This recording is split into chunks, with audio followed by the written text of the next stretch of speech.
Well, welcome to Monaco, everybody, and the very first Monaco Athletics Festival. We're going to be bringing you the world's best high jumpers out of the stadium and onto this spectacular waterfront here in Monaco. This event forms part of Mutaz Barshim's What Gravity Tour. It's an initiative designed to showcase one of athletics' most spectacular disciplines in its standalone format here. I'm Matt Seddon, joined alongside me is Robbie Grabas, Olympic bronze medalist back in 2012, and coincidentally shared the podium with Barshim on that occasion. And Robbie, we were just talking off air a little bit. Can you believe it? He is still going, this man. No, it's an absolutely incredible achievement for him to keep his body and mind in the right place to just keep competing. I mean, he's 4 years younger than me, and I retired over 8 years ago, so to be still fighting now is quite impressive. Incredibly, and he's continued to stamp his legacy on the sport. Do you see this initiative? He's getting this meet off the ground here in Monaco, this What Gravity Tour. Do you see this as one of his sort of signing off events thing? Can he build this before he fully retires? I mean, I'd love to think he can. It's such a cool thing as an athlete to compete in a street meet. It's always so much fun. I think it makes a great spectator sport to kind of get involved, feel the intensity of a high jump competition, and just to kind of boost the kind of viewing figures and interest in a niche field event. Yeah, and really get the crowd connected with these athletes. Well, here's a quick look at the start list. I mean, Robbie, looking at this, is Javon Harrison, is he our favourite here today? Certainly jumping very, very well, isn't he? Yeah, looking through it, I'd like to see him battle today. Not coming with the best season's best, but when he wants to pull it out of the bag, that guy has always got it in his pocket.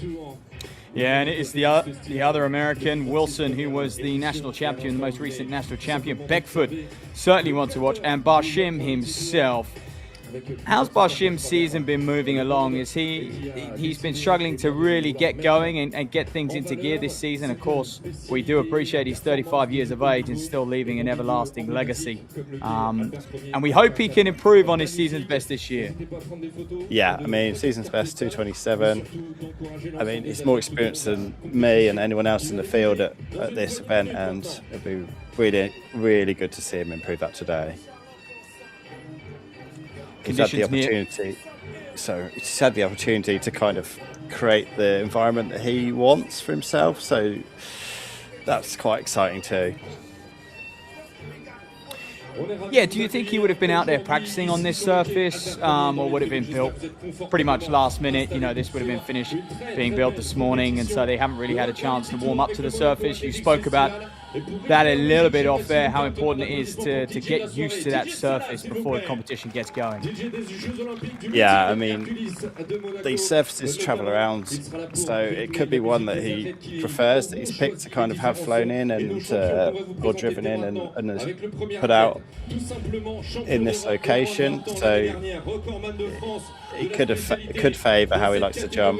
It depends how involved he wants to be in getting the setup done. At this stage, we'll have only been here, probably like you said, finished this morning. The guys will have had an hour to warm up on it, and competition starts soon. Competition starts very soon indeed. We're just being introduced to our jumpers. There is Duraku, who has actually had a very scarce summer so far. Just the one competition in April, 2:22 on that occasion for the Brit. We'll continue to welcome a few more. Well, this is Javon Harrison then. Incredible performer. 2:36 his lifetime best. Barshim, that is the highest PB in the whole field. Lando, the Italian, one of the man's in form. He's delivering his best in the summer of 2026, which actually, when you look at those top lists and the rankings, is quite rare. Not many have PB this season. Wilson is certainly one, the man who studied out in Nebraska, the US champion. Look out for him.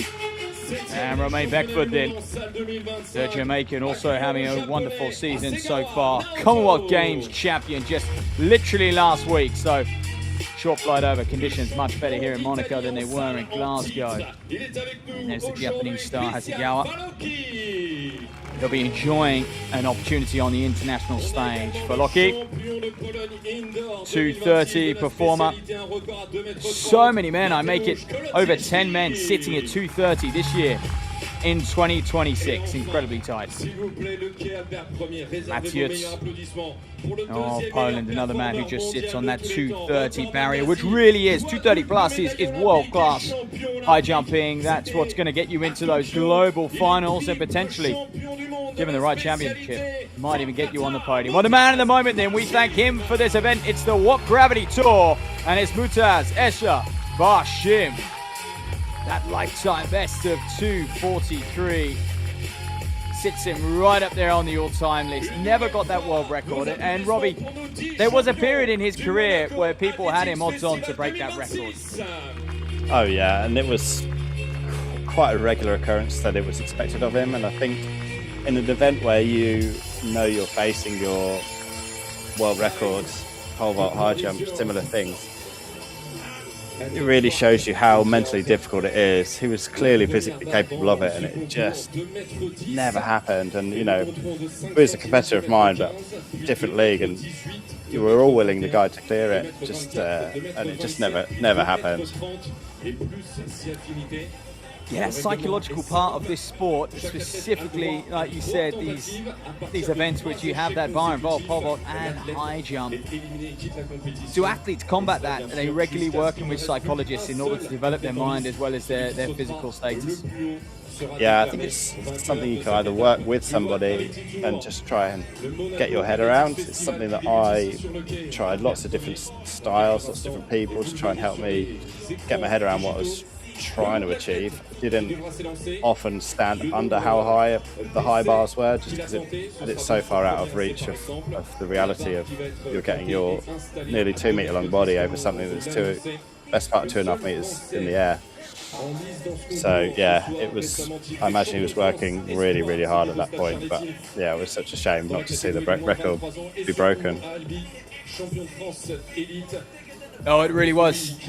However, we're going to see some new records here today because one of these men is going to be the very first inaugural champion of the What Gravity Tour here in Monaco, as we are moments away from seeing the first attempt. It will be from the Frenchman Pasquier down there. And the bar, we are going to start at 2:10. It will jump to 2:15, and then we'll go up in 3 centimetre increments from now on out, 2:18, 2:21, 2:24, and so on. What do you think it's going to take to win today, Robbie? I'd love to see a jump over 30. I mean, we've got lots of season's best this year, PBs of 2:30. So, favourable conditions, wicked location, pick your track to jump to. I'd love to say at least one height over 2:30, 2:33 for the victory. Wow. You heard it here, folks. 2:33 for the victory. So 3 men are passing 2:10. More on that in a moment. All eyes on this man. And as Robbie said, they choose the track that they want to jump to. So you might hear the same song a few times tonight. Here goes Pasquier of France. First attempt, 2:10. He's up. Oh, I was going to say he's up and over. What did he do wrong? You're probably going to hear me say it a lot tonight, but to me looks a little bit close. These surfaces are usually faster than a normal track. You're a little bit more excited or nervous on your first jump. People tend to run a bit faster, overstride, get close. For me, he needs to calm down, just get in control of himself, run that curve, and there's plenty there. So yeah, just calm it down, I think. Okay, here goes Duroko. The Brit, he was a very, very last minute call up for this meeting. First flight out of Heathrow yesterday, I think, to get over here. I mentioned he's had a very quiet season, just the one competition to date.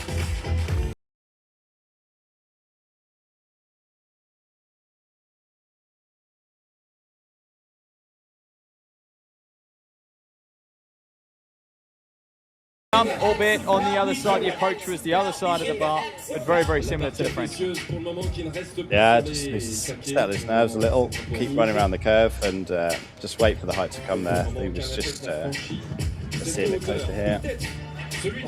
Yeah, again, hit it with his heels on the way through, so a bit more vertical, a bit more space away from the bar. Well, we're going to fly through this one. Vaughan Harrison is up next, the American World Championship silver medalist back in 2023. Lifetime best at 2:36. Incredible athlete. That was in Budapest. He'll be back there for the World Ultimate Championships if things continue to go well. And there you are. That's a world-class jump. Early start height for him. He must either not got much warm-up in or wanted a low bar to start the competition with. But yeah, that was a really nice jump. Yeah, will he pay for that later on? How many jumps do you have at your very, very best in a high jump competition? I'd like to say 7's probably the peak of your competition. So if you can get it done, I always try to get it done in as few as possible, maybe 3 or 5, but some people take a while to get into it. Going in, another man who's going to open at 2:10, Japanese star, slightly shorter frame than most. Yeah, very composed. It was a nice jump. So we've seen 2 failures and 2 clearances so far at 2:10. Countback obviously can so often play a factor on those final rankings. More on that. Here goes the Italian. Avec l'un des 2 Italiens présents dans cette compétition, Christian Falucchi.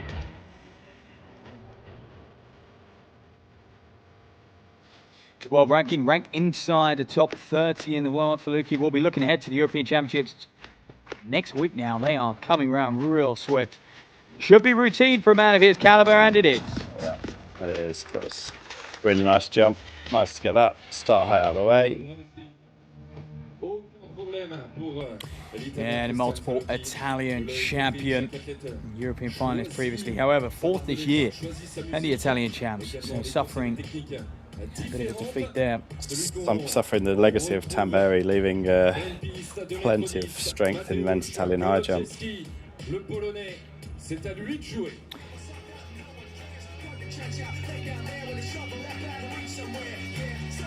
goes the pole, Mathius. Big Reggie strides to start. And up and over. And let's just talk about that approach, the difference in that seemed like a much, much shorter approach than others out there on the circuit so far, Robbie. It's got some long strides, a lot of range in there. He closed up the ground quite quickly. The bar came to him fast, but he spent a long time in the air to kind of just enjoy the shape he created. Again, he seems chuffed with that. Yeah, that's definitely a different technique to especially say like the Japanese usually have a lot of fast strides. His was long and rangy. Interesting approaches. We'll really see that difference as the competition unravels, I'm sure. And now the big man gets ready, the man of the moment. Are you surprised to see him come in at 2:10 as well?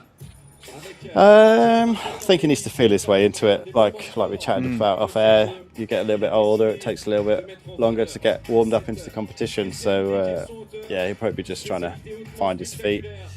I'm sure Mutaz used to take an early jump, skip quite a lot, and then rejoin the competition later on. I'm not sure whether we'll see any early passes from him, or he's just going to jump his way through the competition. Well, an interesting point.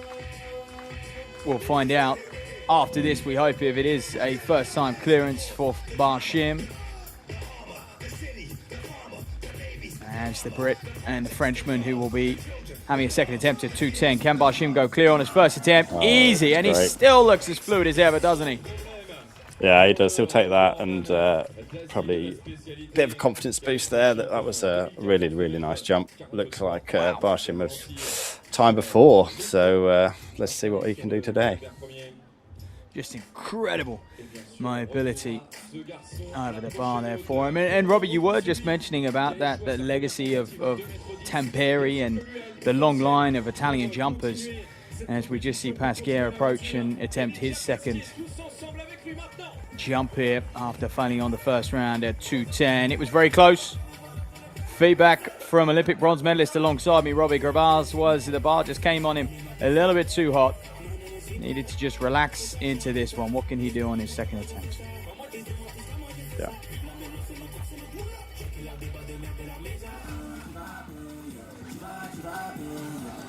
Again, I mean, shame. Watching his mark, if that's his mark on the ground, it's really hard to read it from the camera angle, but he's over a foot over the tape on the floor, which is his start mark. He may consistently hit like that, but for me, he's hitting it, traveling through the bar, knocking it on the way through, so just needs some space to run the curve. Just not giving himself quite enough time to get up and over that bar. This is a man with a season best of 2:21, by the way. This young French international, European Junior champion last year.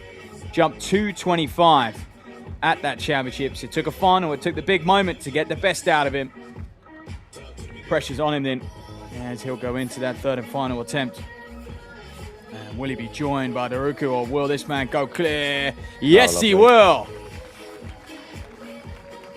That's nice. Last minute addition to the competition.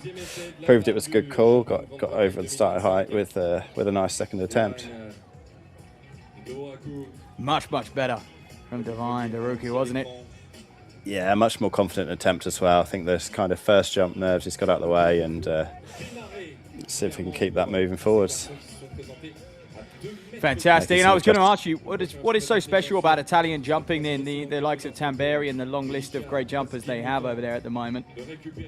I said before, actually, that they've got a passion that's fairly unrivaled, I think, and something that one of the things I looked at when I was trying to beat Tamberi regularly is he made it so difficult because he was so passionate about high jump in general, about the success of the sport as well, and he made it just such a challenge for anybody to try and beat him. And I think I only managed it on one or two occasions. He was that much of a strong competitor.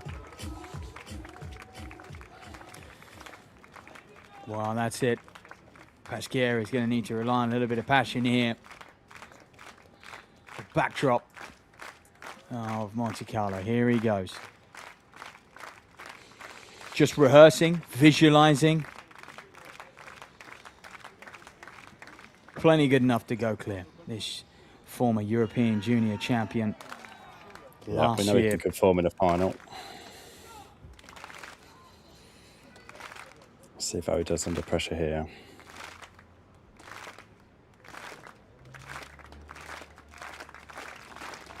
Pasquier. Oh, and he bows out. That is really unfortunate. We spoke about pressure.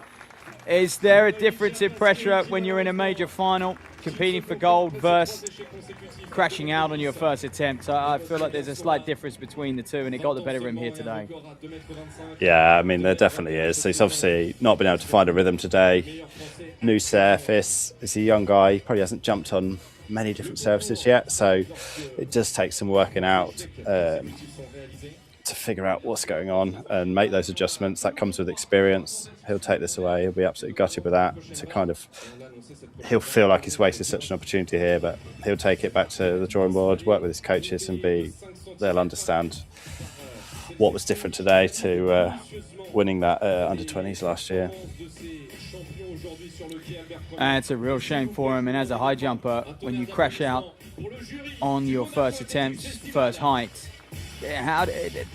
where do you go from there? Because you've tapered down for this meeting. You've got yourself so fired up. Will he do a post-race, a post-competition session or anything like that, just to capitalize on the fact that he is well rested, or will he just leave it and move on? No, I mean, very rarely do you see a high jumper go and do much after an event. You do see it, or just get that kind of aggression out in the weights room, but usually just let that frustration kind of hit you, deal with it. For the next half an hour, he's going to be really upset with himself, and then try and be realistic about it. Competitions wait for no one. The next one will be in your face before you know it, and you kind of just got to deal with that. See what went wrong. See if you can figure out. If you can't, just start afresh. Sometimes you just can't quite find that answer for the day. Yeah, it's an extremely busy schedule that the best high jumpers in the world will follow. in excess of 15 to 20 competitions a year. And obviously with a couple peaks within that summer as well, or spring at various different points, from indoors to outdoors, can take its toll on the body. And when you're at this level as well, there's a heck of a lot of traveling involved. Yeah, that's it. And some people travel better than others. Sometimes just travel seems to hurt, even for a short journey. Other times you'll, fly to China and back in the weekend and be mostly fine. It's just luck of the draw sometimes, whether you pull out of it fine or not. But yeah, I mean, he's French. He's a local guy, really, so he probably can't blame travel for this one. But you never know. So Pesquet is out. We are yet to see Manuel Lando, Tyus Wilson, and Roman Beckford. Those are the three who passed at 2:10. Everyone else cleared on their first occasion except for Daruku. And he looks like he's going to lead proceedings here as the bar now stands at 2 meters and 15 centimeters. So here he goes, gets the crowd engaged. They're right on top of them here on the What Gravity Tour. Very first time it's been held here in the port down in Monaco.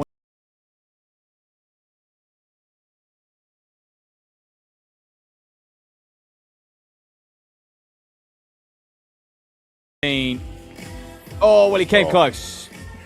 Yeah, he did come close. It was probably a better jump than his clearance in the last one, really. He just hasn't taken into account that the bar's gone up yet. So I don't know if he's looking to his coach for some feedback or who's out there to help him, if anybody. But he'll just be trying to suss out what he can change or do differently ahead of the next jump.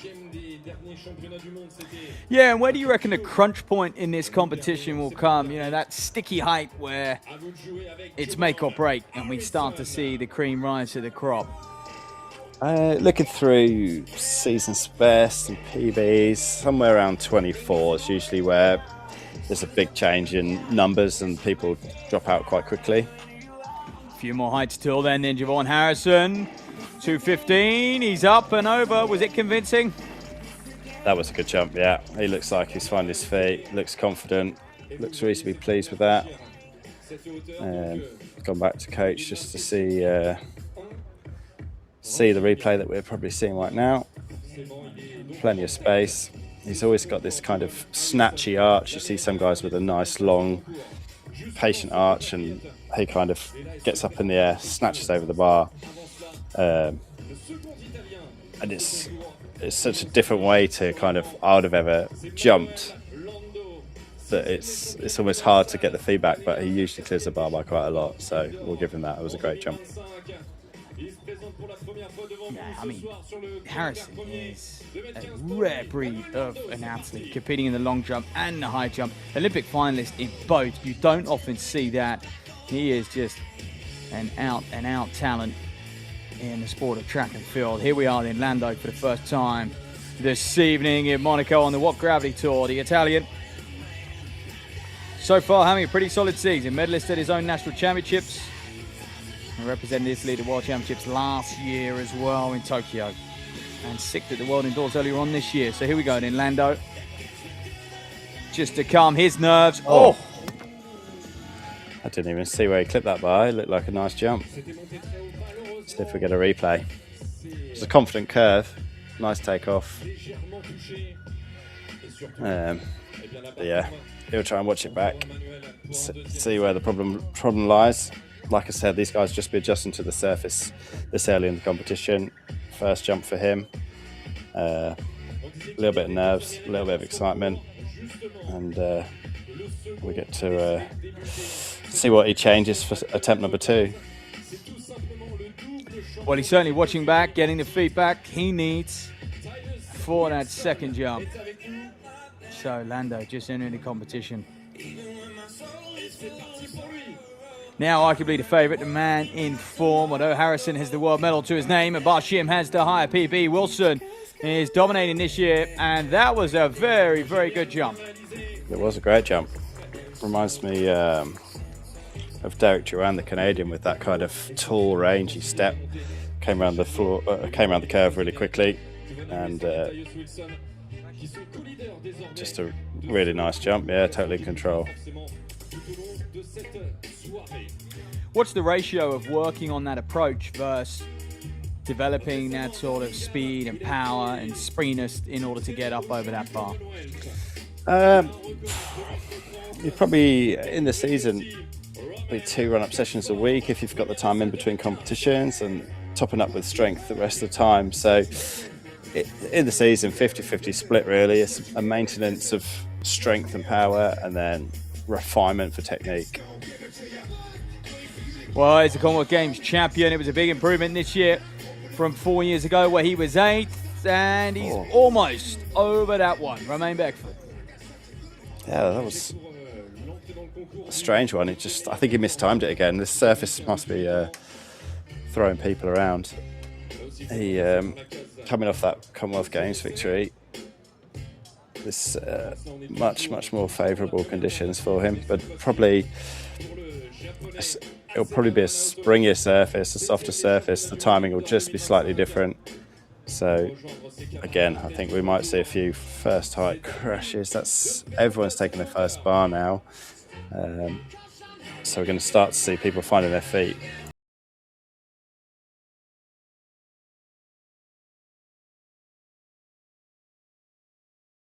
Gravity Jordan, Nasigawa, who had a very impressive jump at 2:10. Robbie mentioned his speed. Watch his speed into the bar versus some of the others.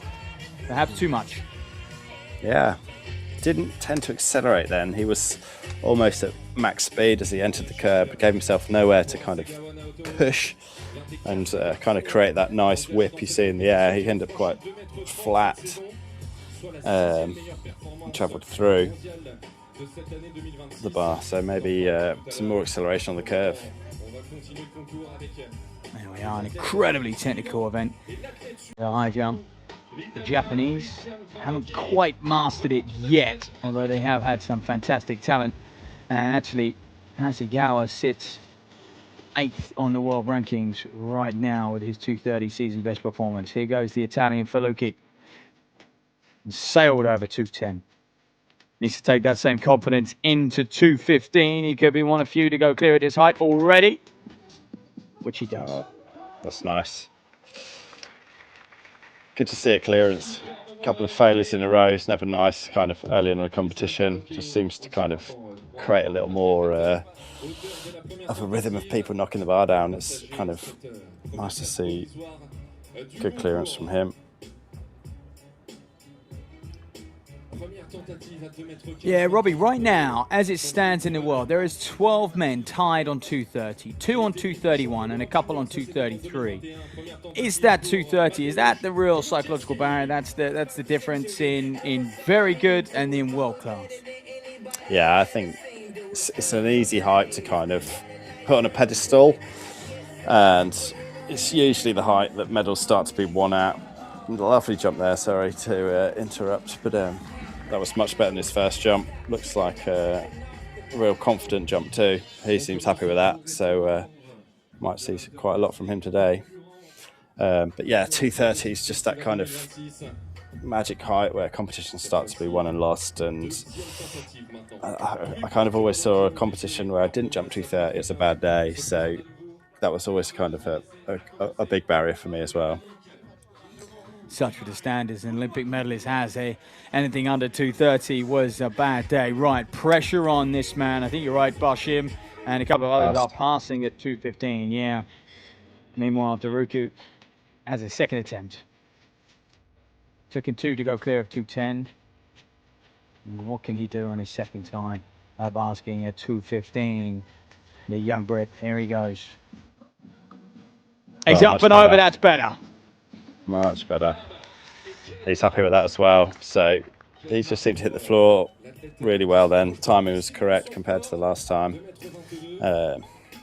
Plenty of space, and second attempt for him. 4 jumps into competition so far. He'll start to really be confident. That was a really good jump. Diraku clear at 2:15.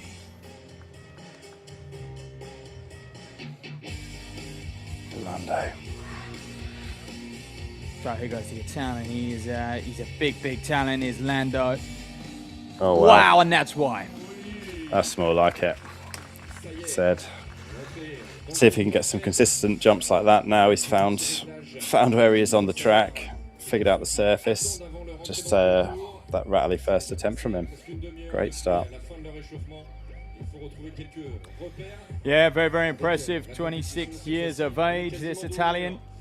And is it fair to say at that stage in your career you are approaching your peak? Yeah, I think that's pure middle of career place for a high jumper. Yeah, you should definitely be considering peaking at that point. Well, mate, Beckford, surprised to see him not go clear. First time of asking a 2:15. He'll have to tidy a few things up. Can he do it? Second time of asking, he can. Still looks slightly mistimed there to me, but still a nice clearance. I think this track seems to be throwing a few people off, as we just saw with Lando. Though, find your feet and you get a massive reward with a big jump. But yeah, just slightly mistimed again at takeoff, but really solid jump. Yeah, and you've been looking out for some of the cues, some of the markers on the floor. How much will a jumper fixate on those to really hit that spot for takeoff? I really like to have a bend marker that, if I wasn't disciplined enough to be outside of, that was it, the jump would fall apart, and you're allowed 2 marks out there. Sometimes you use another visual line to kind of keep you running straight until that curve, and for me the accuracy on it was really important, even if it wasn't actually that accurate very often. You can see the curve that Hasegawa brings, but failure on his second attempt, so pressure on the Japanese man. And like I said, top 10 performer in the world this year. This would be a bit of a shock to see him bow out at 2:15. Yeah, it'd be a shame again. Just again, absolutely flat out. There's nowhere to kind of go. Hitting it with his calves. Now we'll have a couple of minutes, 90 seconds, just to kind of catch his breath before he jumps again, because that's everyone else clear, isn't it? So, yeah. Yeah, they don't leave much in between jumps, do they? And I know as the competition progresses, as the athletes, as there's fewer men or women in the competition, they have a little bit more time between jumps, but it is rather fast paced, so not long to gather his thoughts and make those corrections. Yeah, definitely can come around very quickly. You've not even got your breath back before you go again. Sometimes it's a good thing if you kind of, like he's had a couple of failures, too much thinking time, just start to overthink things, just get your breath back, compose yourself and go again. Sometimes it's all it takes just to kind of reset yourself. Well, he's an Asian championship medalist, is Hasegawa. Represented his country multiple occasions at the World Championships as well, but did unfortunately miss Tokyo last year. And hasn't actually competed on the circuit that much. The Japanese, you don't often see them compete heaps on the circuit. Tends to a lot of competitions back at home on a domestic level. But here he goes in third and final attempt at 2:15. A man who's clear.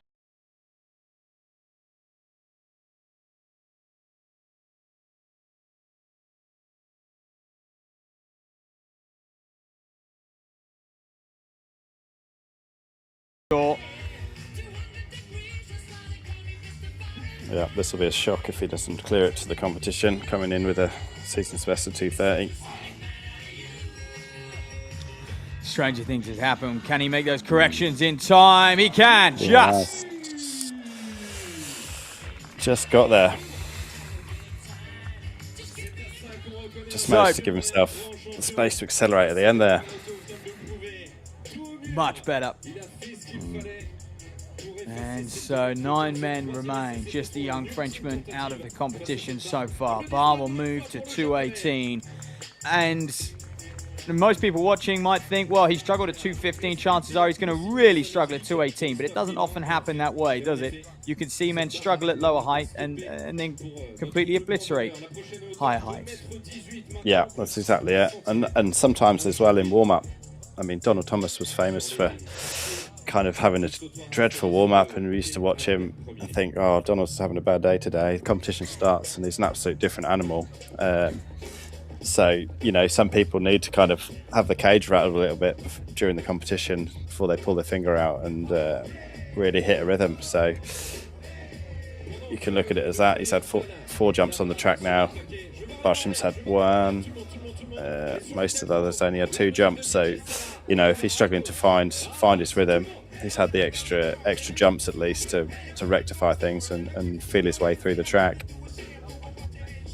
Yeah, so we're getting some intel that Manuel Lando and Romain Beckford are both going to pass at 2:18. Other than that, everyone is going to have another crack at 2:18. So interesting to see the tactical side coming out here in this men's high jump. Yeah, it is. I mean, from 2:15 to 2:18, 2:21, it's reasonably slow increments, 3 centimeters at this point in the competition when, you know, you've got several 2:30 jumpers here. It's competitions like this would have frustrated me in a way, because I like to come in high or at least have aggressive progressions. So 3 centimeters from here is steady. So you might see a lot of people passing randomly once they feel good at either 18 or 21. Yeah, interesting. Who decides on the increments the bar will move up in? Is that a collective between all the athletes, or is it the meet director?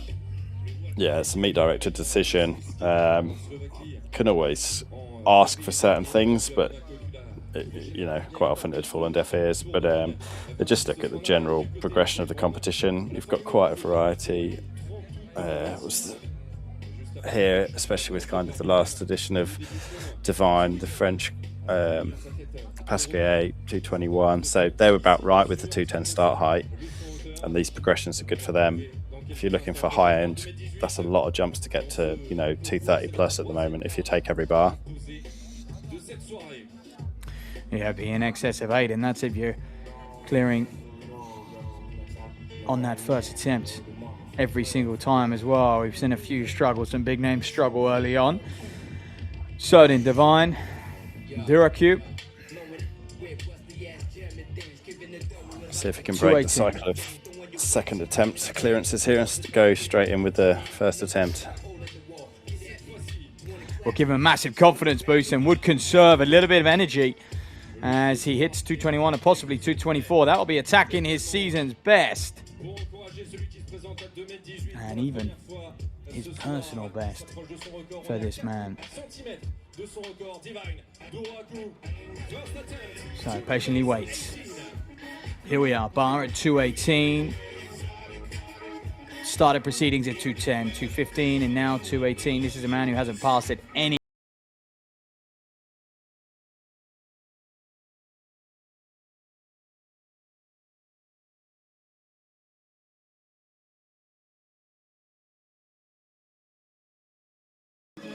Brilliant. Great jump.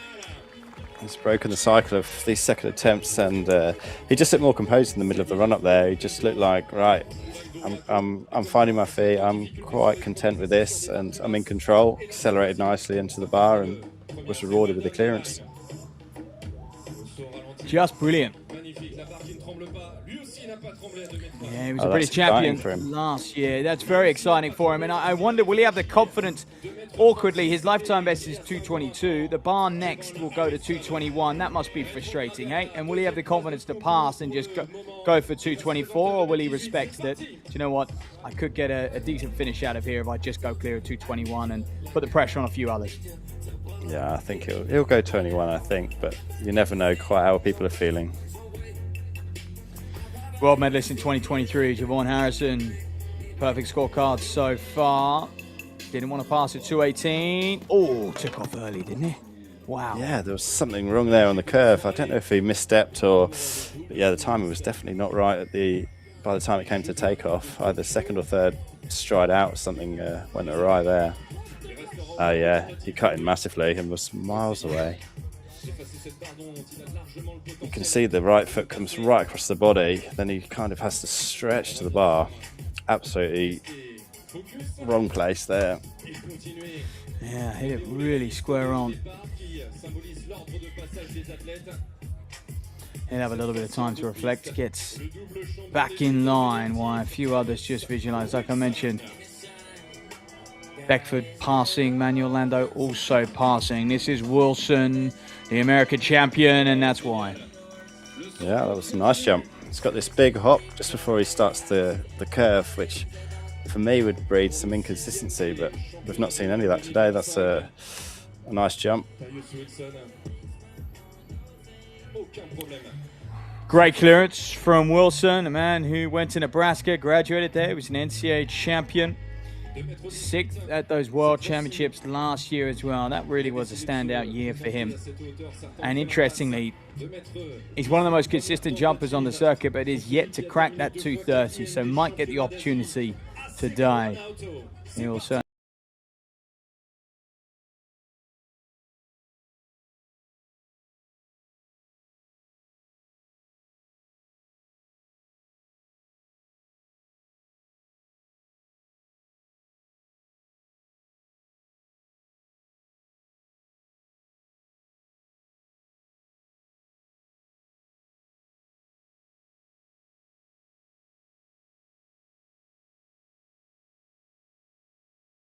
much better. I think more consistent attempt for sure. He's obviously not feeling his best today, or struggling with the track, something like that. But I've got it down here that he's self-taught, so no one to reflect with there and see what he can do to bring back that composure that we saw in the last attempt. yeah, I mean, you talk about that sort of 7-8 jump peak that they have. Jumping beyond that does tend to get a little tiresome on the body. And he is nearing that 7-8 limit there. All right, here goes Faluki, who so far is almost going unnoticed in this competition. And that's probably a good thing this early on. We haven't seen too much of him. He's just had 2 successful attempts, soon to be 3, he will hope, and yes it is. And he really has just looked so confident from the get-go. And out of everyone, he's probably the most relaxed down there. He's seen no nerves, no tension in him. He's very fluid over the bar and seems to have mastered that surface, as you were mentioning.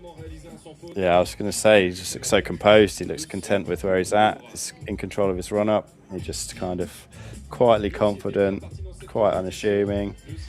If that was his curve mark there, I don't know if you saw it, but absolutely spot on there. So, yeah, he seems to be in a good spot right now. Well, his Italian teammate Lando chose to pass.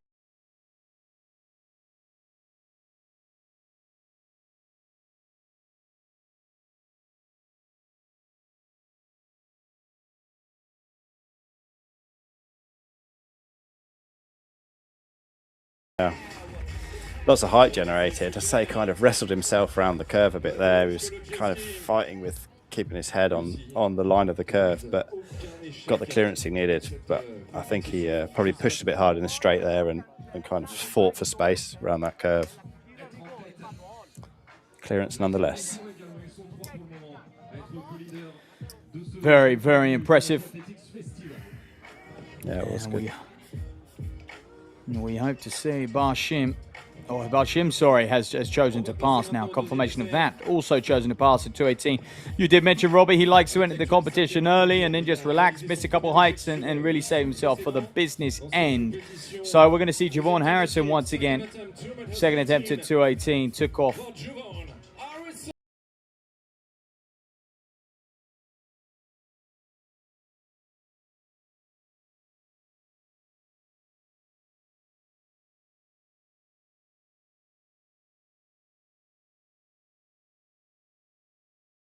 It's a little way off that at the moment. He's struggling this year. The man who finalist in the long jump as well as the high jump at the Olympic Games. Oh, okay. Pressure's on him now.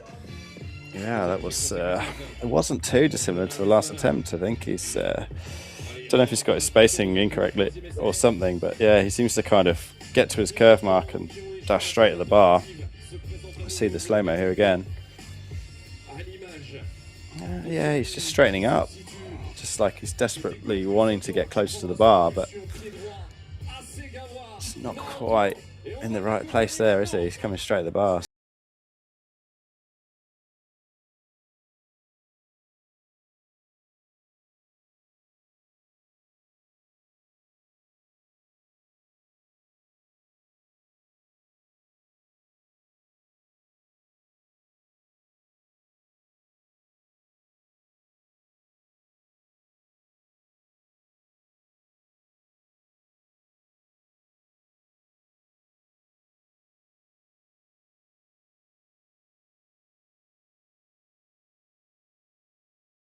That was good.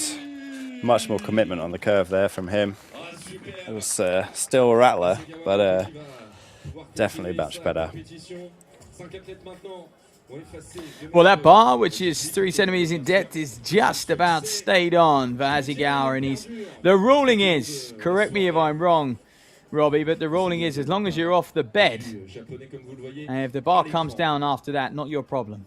No, it's down to there is an official there with a flag that decides whether it was your fault or not that the flag was knocked. So, yeah, that was kind of, it was a rule, kind of a schoolboy rule that get out the way, but it kind of changes how the technique even works. So, yeah.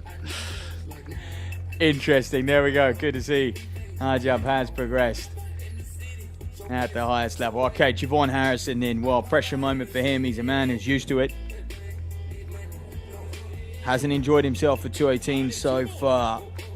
Technically, just not quite there. Height-wise, seems to have plenty of spring and pop in his legs. Third attempt. Oh my goodness, it was messy. It stayed. That was a rattle. That was a real rattle. He just came in with so much more aggression there. I don't know if he's not feeling himself or something, but that was definitely the speed needed. He just kind of forced that one out. Still coming across slightly. Distance he takes off at, miles away from the bar. He is a great long jumper, but this is going some for high jump. I think it really shows, it highlights this man's athleticism, doesn't it? I mean, the way he's doing all he can to get up over that bar. You know, there was not much symmetry between each of his legs there, was there? And it was messy, but hey, he's over it and he's still in the competition. Yeah, he's one of those competitors that will just keep digging. Like, he'll just dig out again and again. Kind of got this kind of inner competition or kind of determination that you don't really see externally from him, but he never switches off.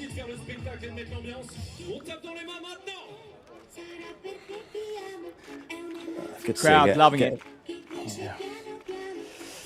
Nice to see it full. It looks like it's nice and busy. Sat in the shade. There's a view of the harbour as well. Yeah, of course, these lot are treated to that Monaco Diamond League every single year, which is the highlight, really, of the track and field Canada. Any good memories from Monaco yourself, Robbie? Yes, Monaco was 2012. I had a really good head-to-head with Jesse Williams, who was reigning world champion. I think I came second to him, but we both jumped. I think we jumped pretty high. I can't remember the height now. And yeah, one of my favourite competitions outside of the championships ever was in Monaco at the Diamond League. And also came there to, when I retired, just as a gift from the meeting organiser to come and spectate there and just have a great weekend in Monaco watching the Diamond League. Oh, it's a nice touch. That is a nice touch. I know it has that championship feel, although it's not in Monaco. Everyone knows that it is one of the Diamond Leagues on the circuit where everyone turns up and they mean business and almost has this title feel to it for whoever comes away with the victory on that occasion. So Javon Harrison, yeah, puff of the cheeks. He's come awfully close. He knows he needs more from himself. He's going to need a lot more if he's to go on and win this competition. So far then, as the bar steps to 221, you mentioned 221, 224 could be a sticky point for a few of these men. Who's looking good? Who are we odds on for favourite? From what I've seen so far, I mean, Muto's past 2 bars, he's obviously feeling quite good. That's kind of usual behaviour from him. Folucci's just cruising through, as is Maciej Polish. Not a bad attempt, considering how close he is to his PB. But yeah, we've got a few guys here looking quite relaxed and composed at the moment. Yeah, Duraku has struggled to get it right on the first attempt. Did at 218 though, but yeah, you're right, getting very close. So good height there from Duraku. Yeah, good height. It's just kind of travelling through a bit, maybe. Personally, I'd slow down the start and I'd give it some more energy at the end, but we all do it slightly differently.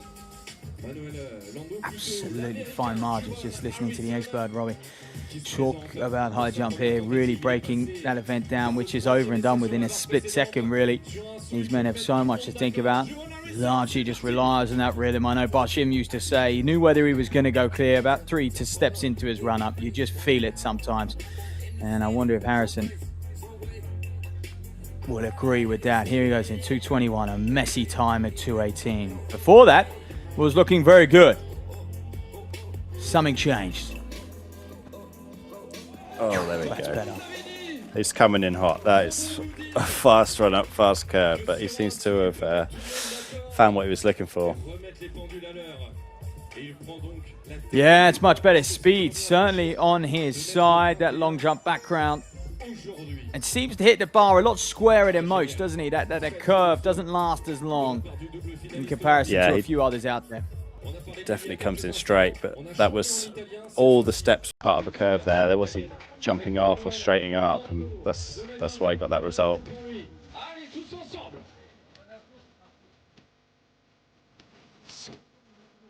Well, here goes the Italian in. Yeah, didn't see him at 2:18. Jumps back in at 2:21.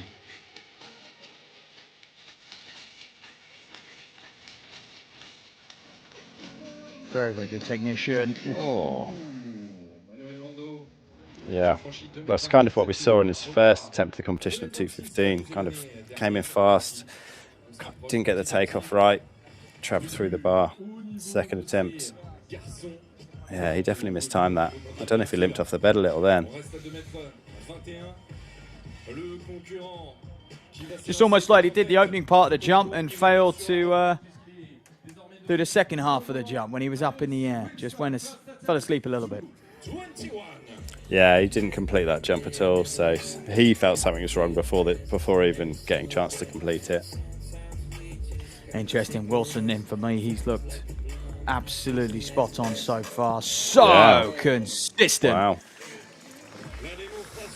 Yeah, he's chipping away now. He's clearly feeling confident. Very neat jump.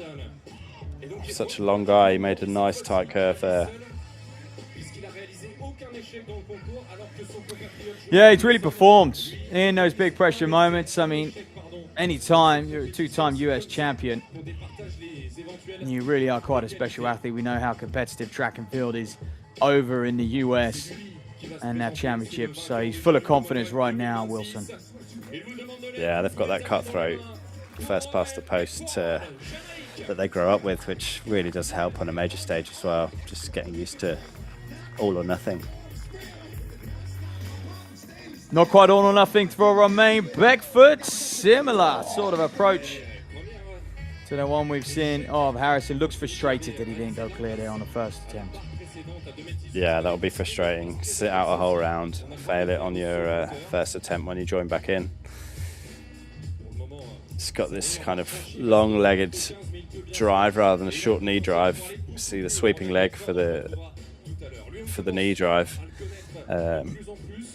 which gives you some height to begin with, and then you flatten out over the bar. So there's no right or wrong, really. There's just slightly. Everyone's got their unique technique in the high jump.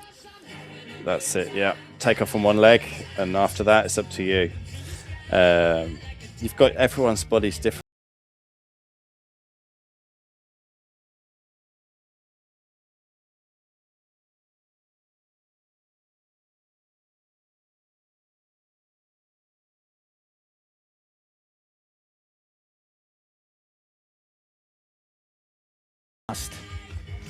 There goes Hasegawa at him. Oh, I quite like that run up. That was probably my favourite one of his so far. He's really, really feeling his way through this. Jump number 7 for him in the competition, so he's really going to kind of start to feel it. This is his moment in many ways.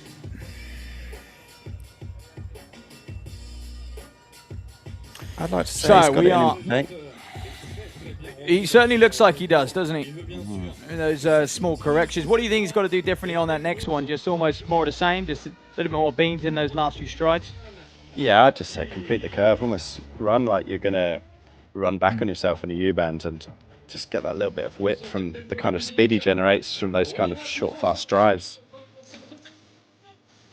Talk of completing the curve. I mean, this man has done a fine job all evening here in Monaco, hasn't he, just? Very composed. 221. That's it. Keep it.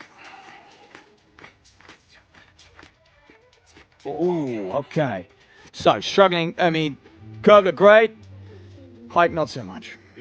Yeah, he didn't look like he wanted or even had the time to complete it at the end. He was just kind of flat on one side there and just brushed the bar as he came through. So, yeah, I think he knew at takeoff that he was going to struggle there. Something probably 2 or 3 strides out that wasn't quite right for him. And he did what he could to rescue it, but it wasn't going to happen. So far, just 2 clearances. Harrison and Wilson at 2:21. Everyone else has struggled. Maciusz Kulizecki of Poland. Perfect scorecard so far. Can he be one? Oh, he definitely overcooked that. Nearly hit the upright there. He's probably used those big rangy strides, just kind of overreached a little bit. I think this is the point where you see all those other guys fail. You think, right, this is an easy step up in the rankings here. Put yourself top 3 already. And people just try that a little bit too hard. And you get mistakes like this. Just came in a little too hot, a little too quick. Yeah. Gave himself absolutely no room to arch himself up over that bar. So looks frustrated about it as well. Yes, you mentioned moving up in the rankings, going clear on the first time, asking at 2:21 would pay dividends for many of these men. So then Barshim, we're still waiting to see. Yeah, Barshim skipped by the look of it.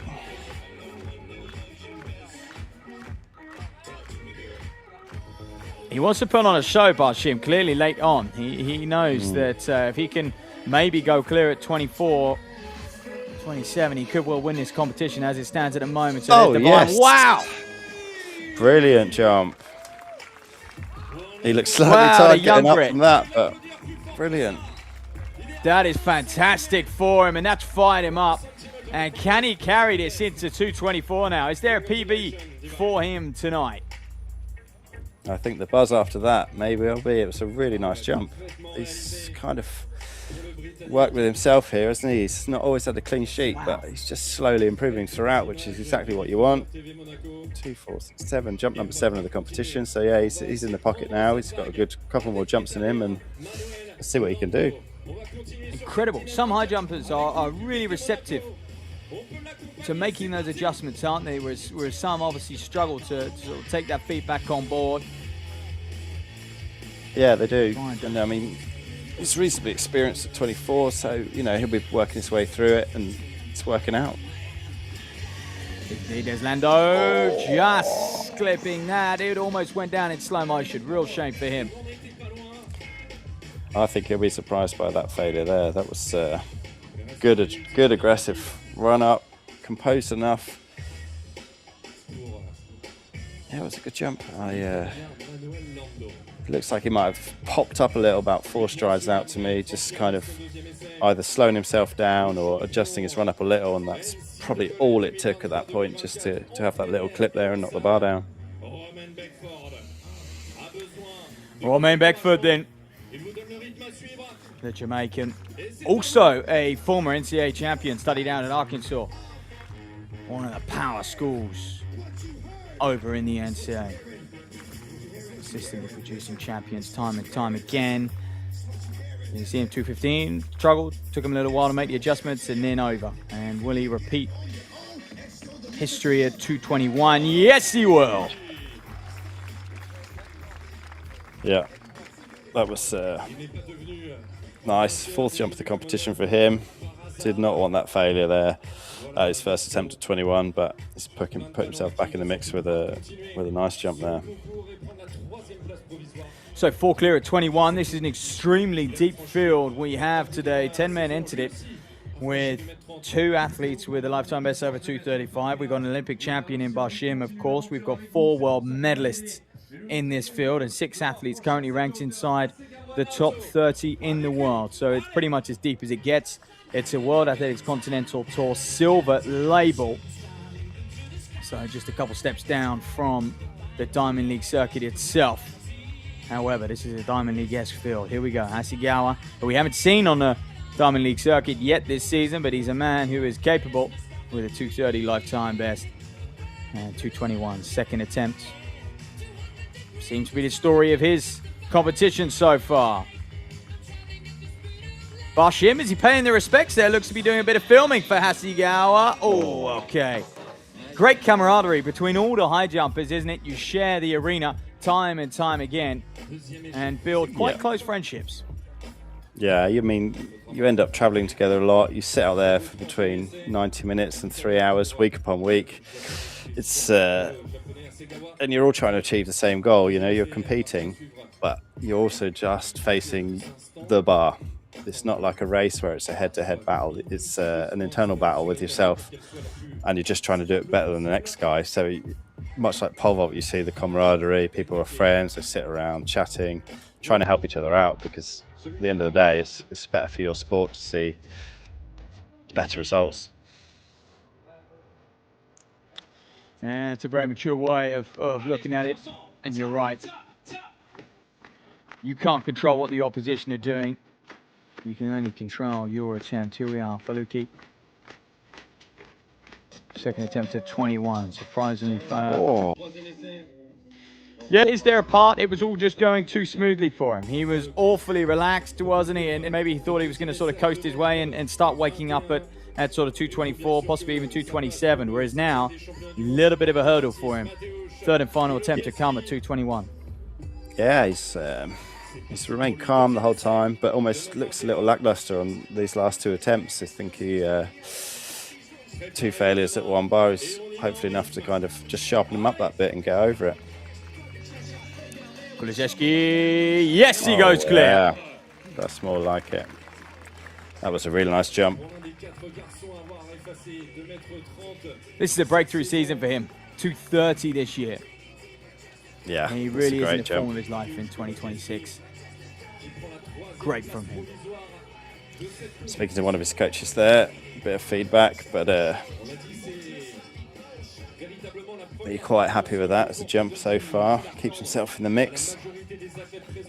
5 clear, 3 second attempts, and Bashim's passed, so still plenty of people to come. Plenty of people to come. So Faluki, Hasegawa, and Lando will all need to take a third attempt. And Lando is going to lead proceedings here. Third time of asking. Definitely be a shock for this guy not to clear it, based upon how strong is the only clearance he's done so far, but it was such a great jump. Oh no. Oh, what a shame. Was there much he could have done differently there? He looked like he did everything right. Yeah, I'm not sure. He creates such a nice energy around the curve. He just either, I don't think his run-ups, I mean, that was nice. Yeah, the other ones, I'd say he kind of diddled with it about four strides out, which was the kind of mistake, and changed the line at the takeoff, but that was a genuinely decent attempt. Just could have done with that as his first attempt. Yeah, would have certainly given him something to build off. Unfortunately, it was his best, but still not good enough to stay in this competition. So Lando is out.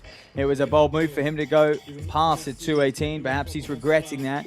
Might have just found his rhythm. A couple more jumps out on this surface, which is obviously a temporary surface here down in the port, but an amazing backdrop. I mean, this is one for the memories for these men. Hasegawa, third attempt for the Japanese star, one of their leading jumpers. Yeah, this will be his 9th jump of the competition, so it's definitely going to be starting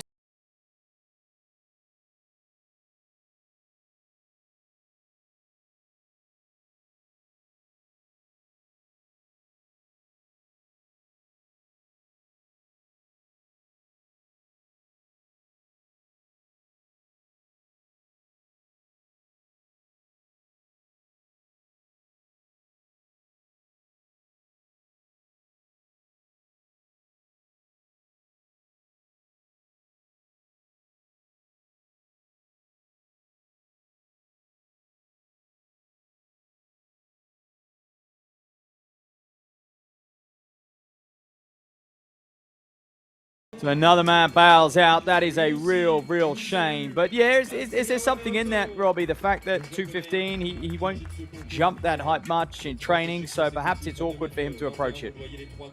Yeah, I mean, again, we all do it differently, but sometimes it's easy to get lost in looking where you want to go during a competition, and he'll have set his sights on maybe trying to skip a bar today because the progressions are reasonably slow. And like you said, take his eye off the ball at 15, a height that you don't really consider a height. It's just a checkbox. Losing concentration there has just distracted him the whole competition, and he's just had to fight his way back to his clearance 21. And that's at 18, sorry, yeah.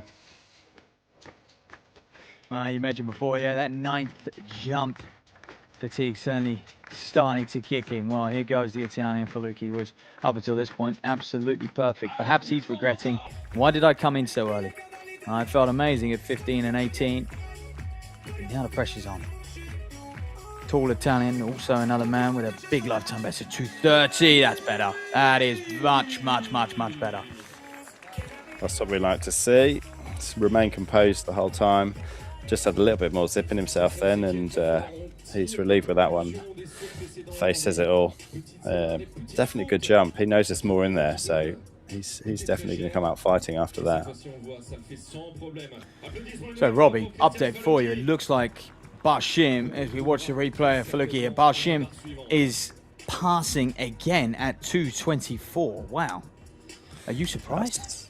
I wouldn't have been surprised 5 or 6 years ago, but maybe a little bit surprised today. That's a lot of downtime. I've got a timer running, but, well, let's face it, it's probably 50 minutes since his last jump.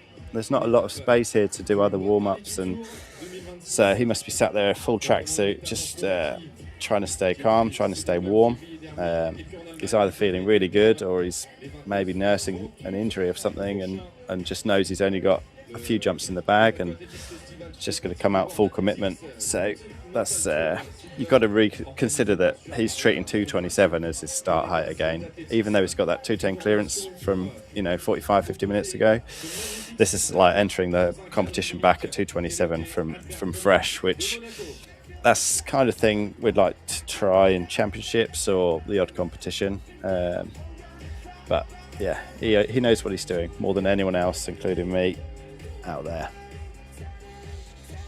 What an incredible career. That man has had multiple Olympic medals. He certainly, the worry is, you mentioned about that injury. I mean, we hope he is still very much in the competition. He's given a bit of feedback here with Lando there. Yeah, looks like feedback and a selfie. Pretty cool to compete with the guy that's kind of leaving this legacy competition behind, and I'm sure will continue to try and be a huge part of it to keep it afloat whilst his career comes to an end in his twilight years. I mean, he is going to leave such a legacy. I mean, he's had some great rivalries over the years. I remember him and Bondarenko, and then, of course, him and Tampere sharing that Olympic gold medal in Tokyo. So he's had to fight off a couple generations, and he's done so with success. We spoke about how he came so close to that world record. That world record that stands at 2:45. Sotomayor, and it was decades ago now, Robbie. And why do you think we just haven't seen anyone come close? Many events in track and field, with the rise of technology, have really improved, and we've seen stars push their event to new heights. But that record, that world record in the men's high jump, still stands to this day. Yeah, I mean, it's incredible that it's not been touched. And as we saw, 2014 was the year where high jump was absolutely on fire internationally, and jumps of 237 would become in third, fourth, or even fifth at a Diamond League, which just an absolutely unbelievable era of high jump. I just don't think technology's helping in high jump at all, really. Right. Everyone's got their own shoes. A lot of guys jumping in battered old things that they've worn for years. It just doesn't seem to have made such a huge difference as it has in certain other events. And I think it just shows what kind of what a challenge physically and psychologically it is to break when you've got two people head to head trying to break a world record, and it just doesn't happen. Yeah, you make an interesting point. Perhaps some of the brands just aren't focusing enough on what it needs that what high jumpers need in order to propel them to that next height. I mean, one could argue perhaps it starts in training. Unlocking the ability to put more work in training is always difficult. And the toll that this event takes on athletes' bodies. So here we are, Duraku. This man was a surprise to go clear at 2:21. It was a terrific jump from him, and he really has built into this competition. 2:24 for a lifetime best.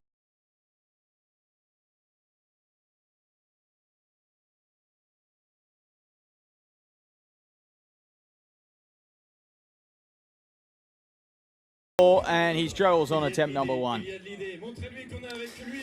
Yeah, he definitely just tried too hard there. Bit of nerves, bit of anxiety, maybe a bit of fatigue kicking in. But PB height, there's nothing more exciting than running at something you've never achieved before. So let's see what he can bring to the table on his second attempt. Javon Harrison.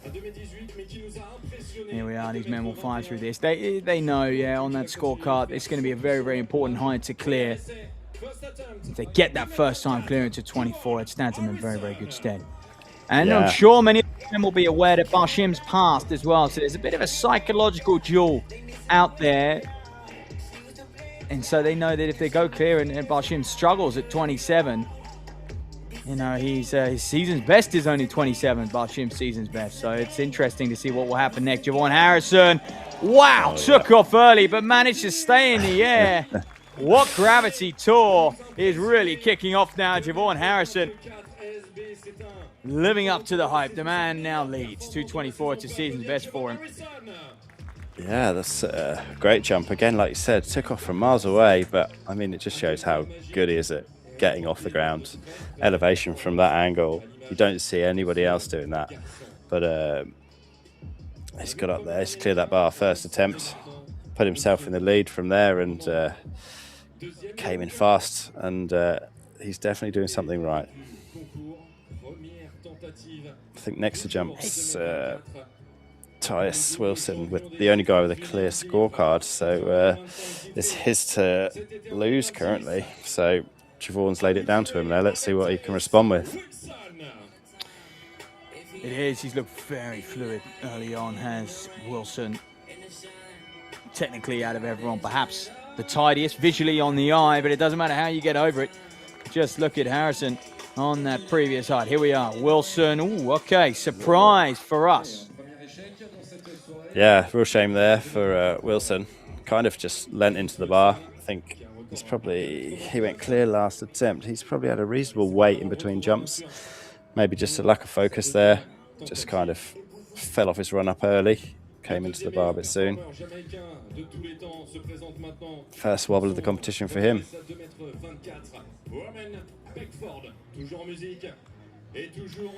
Romain Beckford.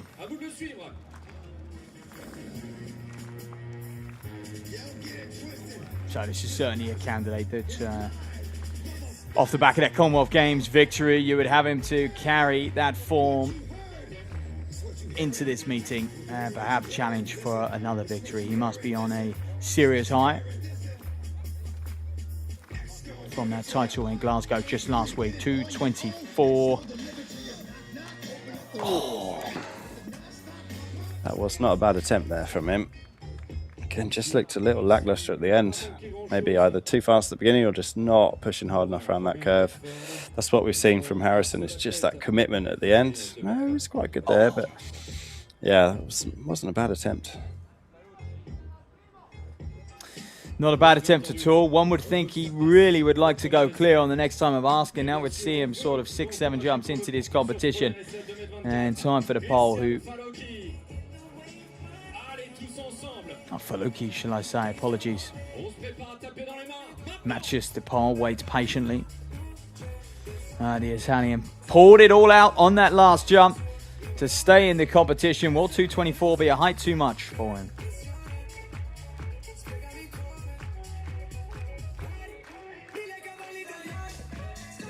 Oh, that was a good run up. Yeah, that was a really nice jump. Quite neat. Better than his first two at the last bar as well. So he's definitely confident in where he's at the moment. I think he's got that in the tank today. So is it just a case of trusting that, okay, he just skims the bar on that occasion, just basically rinse and repeat on the second attempt, and chances are he'll just about squeeze enough out to go over 224?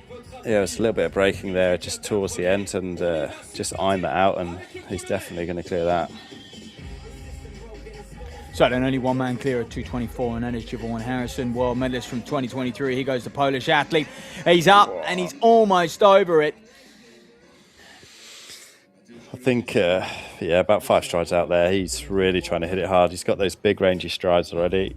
They don't need to get any longer, and just in the excitement and maybe fatigue of the competition, just pushing too hard, and then just not quite set up right at the end. Still ends up with quite a good jump there, but I think it's just low with the hips. The rotation wasn't quite there to finish the jump off, just for something that happened 5 strides out. So then, you called it, Robert. You said 24 was going to be a challenging height. And so the men left. Only one first-time clearance from Javon Harrison. We expect to see a few more go clear at 24. However, it won't be super easy. And I'm mightily impressed with Duraku. The fact that he is this far into the competition, and look at the jumps he's had. And this is coming on for his 9th jump of the competition. So asking a lot of his body at this stage now. Second attempt, 224 for a lifetime best. Oh, is he just looking? Is he just? It looked like a slow approach for me from Divine there. Yeah, he kind of turned the wheels, turned the gas on, and not a lot happened there. He kind of sunk in the hips, whereas you really want to progress with the hip height at kind of bend entry. Could be fatigue. It could be just that kind of almost. I always grip my fist quite tight when I try and describe what's happening here. He's just that trying too hard. He's just kind of grunting it out rather than just keep the composure at the end and just keep pushing around the bend, keep that hip height, and see the energy where you want it rather than 5 strides out. Well, he's got one jump to correct things, to give it his absolute all on 224. A lifetime best. Now, Wilson, time and time again this year, this has been a height that he has sailed over. Although has got that knee brace on, so we wonder if just carrying a little knock at this stage in the season. Oh, that was a much better run-up than the previous. I like that a lot. Don't know if these guys, as they're putting a bit more gas in, they're getting a different reaction from the track again. It usually happens at this height, and there onwards. It's just you add a little bit more energy, get a slight different reaction, and throws people off. It's very difficult, isn't it? The surface can have such an impact on the jumping height. Yeah, especially these kind of slightly elevated surfaces, because they can kind of throw you in any direction. They kind of over-exaggerate what you put into them. And if you're not in the right angle, as you can see, people just getting thrown straight into the bar, straight the other way. Romain Beckford then, I think he's asking for pure silence out there. He told them, can the music. Interesting. Full focus from the Jamaican Commonwealth Games champion. Second attempt at 224. You can't even hear a pin drop. Didn't work for him. No, what a shame. Nice to try something different. It's been a loud environment for, last 80 minutes or so. Kind of refocuses people. The people that are chatting away, going, what's going on? It's gone quiet. It looks like he might have hit the upright with his arm there or something, because they gave it a big old rattle. It might have been his head. Jesus. Yeah. I think it was the back of his head there. So it does suggest that his run-up's not in the right place if you're headbutting a bar with the experience of him. Surprised he's not in a little bit more pain. That was quite a rattle. He brushes it off very, very well, doesn't he? And back to the drawing board. Back to the drawing board. Yeah, there are risks involved in high jumps. Hey, if you didn't know already, sawing yourself 2.5 meters into the sky. Can be quite the challenge. So then, I will update you with proceedings so far. Just Javon Harrison to go clear. We've got Mateusz Kuliszewski to have his second attempt, and Christian Faluki as well. And they jump to our right-hand side of the arena, the left-hand side of the approach. Faluki, the Italian. Oh, yes. It's perfection. It's perfection really from him. Lovely. He's been really consistent throughout the competition. It's probably only been one jump that was massively different to the others, and I think that was the previous one. There again, just seeing that composure come back. He's starting to smile. He's probably relaxing now. He's probably reaching the point of where he wanted to get to at least for the day. This way you sometimes see people really progress, and I think that's, you know, again, one of the reasons why these are the type of heights where you do see mistakes and dropouts, or people really push on. So let's see him push on from here.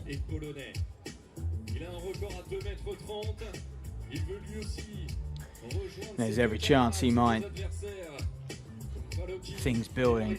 One would predict 227 is going to be that real challenge. That could be the winning height here. Possibly even 230. Expect that. 6 men who have gone over that height in this field. So things really ramping up. Mateusz Kuliszewski really likes to have that hardcore rock music to him, and it's worked. It's really worked. Brilliant jump. Yeah, that was definitely a really good jump. Lots of height. Kind of just got that run up slightly more under control then. These two from the left-hand side have kind of just kept it cool and calm the whole competition. I don't know if they're sat in the quiet area and just ramping it up for the competition or something, but they both got a very, very similar scorecard. I think the Polish guys one jump less, but yeah, it seems like they've kind of got it under control this side. 3 clear over 224. So 3 clear at 224, and we know that Barshim passed at 224, so we'll definitely see 4 men at 227. Will we see any more?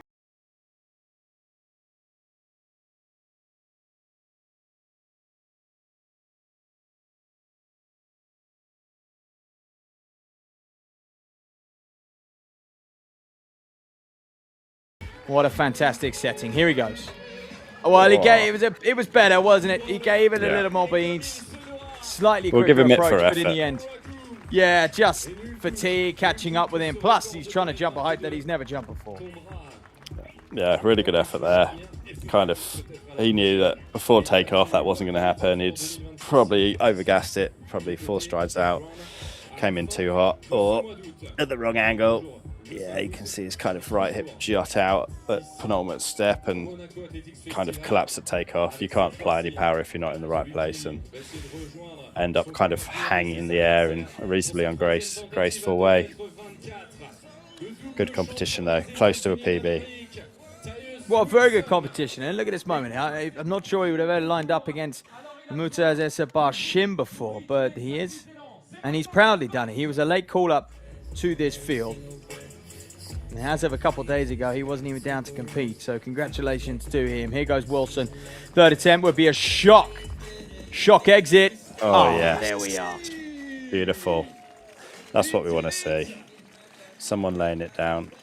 We didn't want him to be out of this competition. Lovely jump. No, we definitely don't. Not yet. Not for this man. The way his season's been going, everything's been building towards a 230 plus clearance.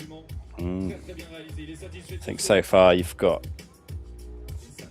yeah, that was a really solid clearance. So let's see what happens as we move on. That's we got Romain for one last attempt at this bar. Yeah. So let's make it interesting. Let's get this clearance underway.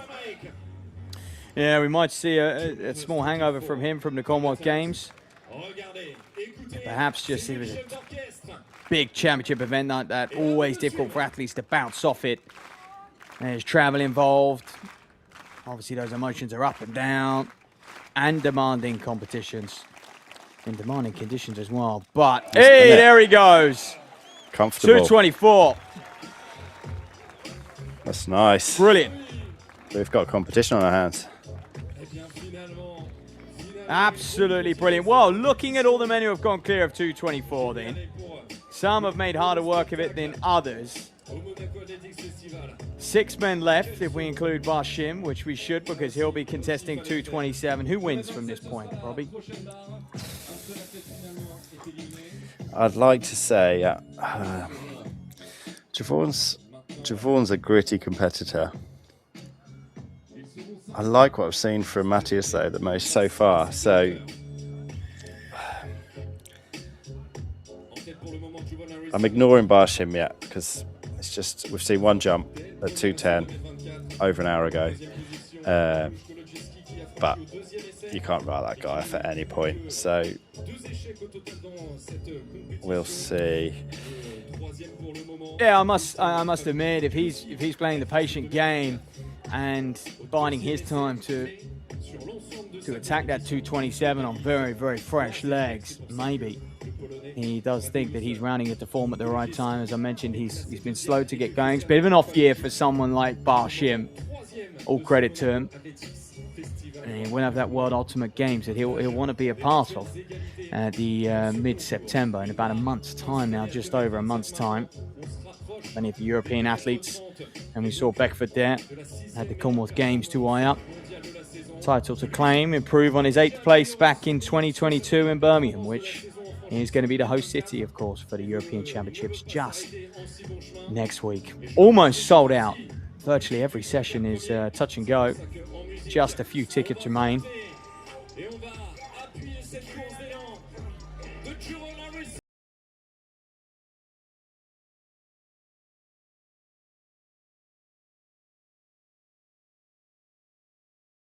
Of a yo-yo competition, hasn't he? I mean, struggled at 218, muscled his way over, and then since then has not looked back. This would be a season's best for him. The American. Oh, tell you what, still looking good. Kind of dipped just before his curve again. I wouldn't be surprised if that's again slightly flatter than the clearances we've seen, but he's coming in with good energy. He looks determined. He's definitely not giving up. Like I said, he's gritty. He'll fight his way through. See, he's waiting for the replay to see what he can see. Yeah, at that point there, you can see how low his head goes on the curve, and that's just a slight step off, or a slight swing out, trying to create a bit of space or something like that. You don't do it on purpose, it's totally involuntary, but it just throws your angles out at the end, and you don't get the clearance. No,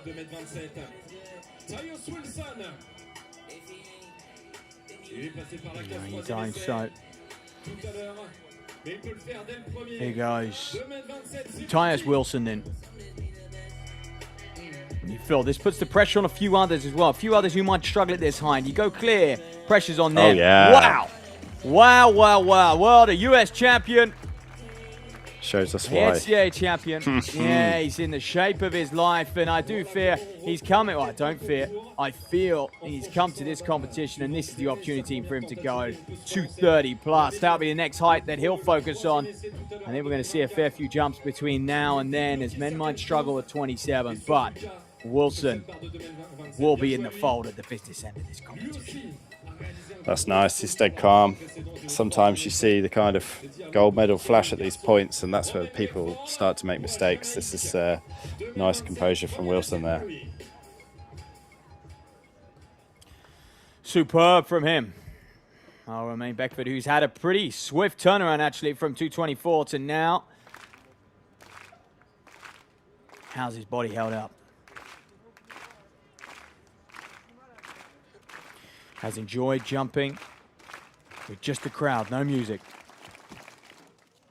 Oh, that was mistimed at takeoff again. He's just, I mean, like you said, championship victory, what, 10 days ago? Something like that. That's a turnaround that's quite challenging, especially when you've done quite well at championships, because it's just a huge emotional dump. But he's definitely fighting. There's definitely more in there. He did rattle that upright again. I hope it wasn't his head again. Yeah, he's done well at making those corrections.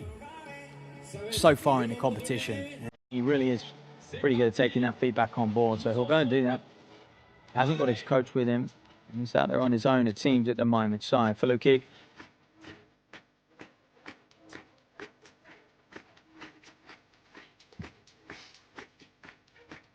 It's been smooth enough through this competition. Oh, wow. Wow. What a jump. Does it get smoother than that for the Italian? 227. First time of asking, and actually, it's fair to say a number of these athletes down there are looking better at 227 than they were at 220. Yeah, their confidence starting to hit now. These guys that have been reasonably consistent throughout the competition, just really ready for it. There's no more adjustments to make to the track. You know what it feels like. You've had your jumps at full speed now. This is just refinement, just staying composed and competing, and this is where you get good heights. Coach was pleased there, telling him how much the clearance was. So let's see what he can bring to the table. Really good jump.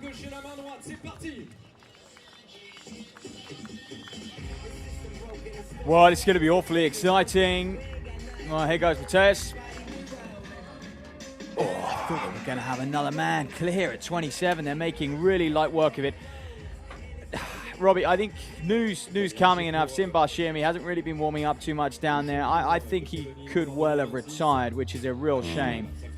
I wonder if you have any intel on that. I don't know if we just saw him returning to his seat, stepping down from the raised track about 2 jumps ago, and he just didn't step down comfortably, like knee or hip or ankles not got the range in it just to step down. You know, when you're in shape, you're hopping around, you don't even notice that you're stepping down a few steps. He stepped down like he was potentially not feeling right. That was just a visual that I saw, but yeah, he's not going to keep passing at this point. That's a real shame. That is a real shame for the big man. So, over to those who are still competing. This is where the win is going to come from, and it might not be Javon Harrison as he fails there. Second time of asking at 227. I did mention he's been up and down form this year. He has struggled, but he's found a way, hasn't he, so far? Yeah. And he's going to have to continue to find a way on that third time of asking. He's just such a physical talent. Just he still takes off so far away. He spends so much time in the air. I mean, it'd be interesting to record, even on a fader, how long he's actually in the air for compared to most of the other guys. He just creates so much airtime from seemingly anywhere. If he gets that run up under control, which seems to be what he's really battling with today, like he's an absolute weapon. He really is. He's an athlete. He's the absolute definition of the word. Long jump and high jump star. So Romain Beckford of Jamaica.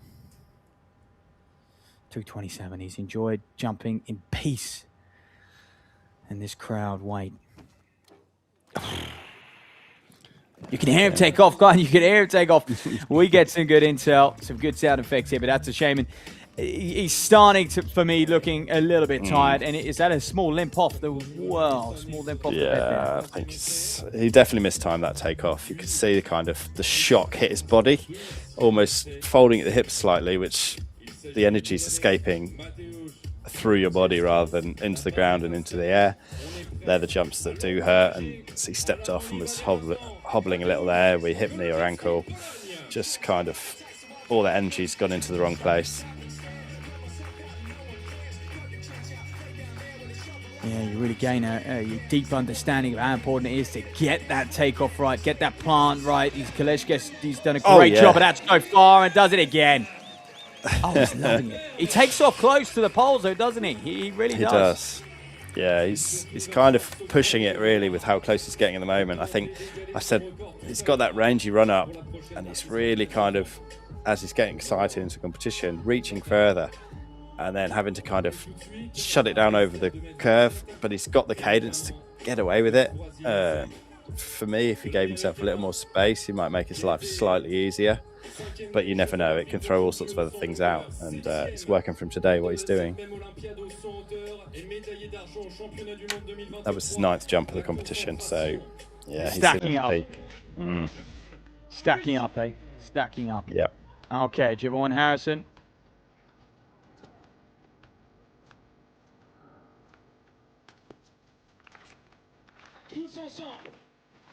Let's see him.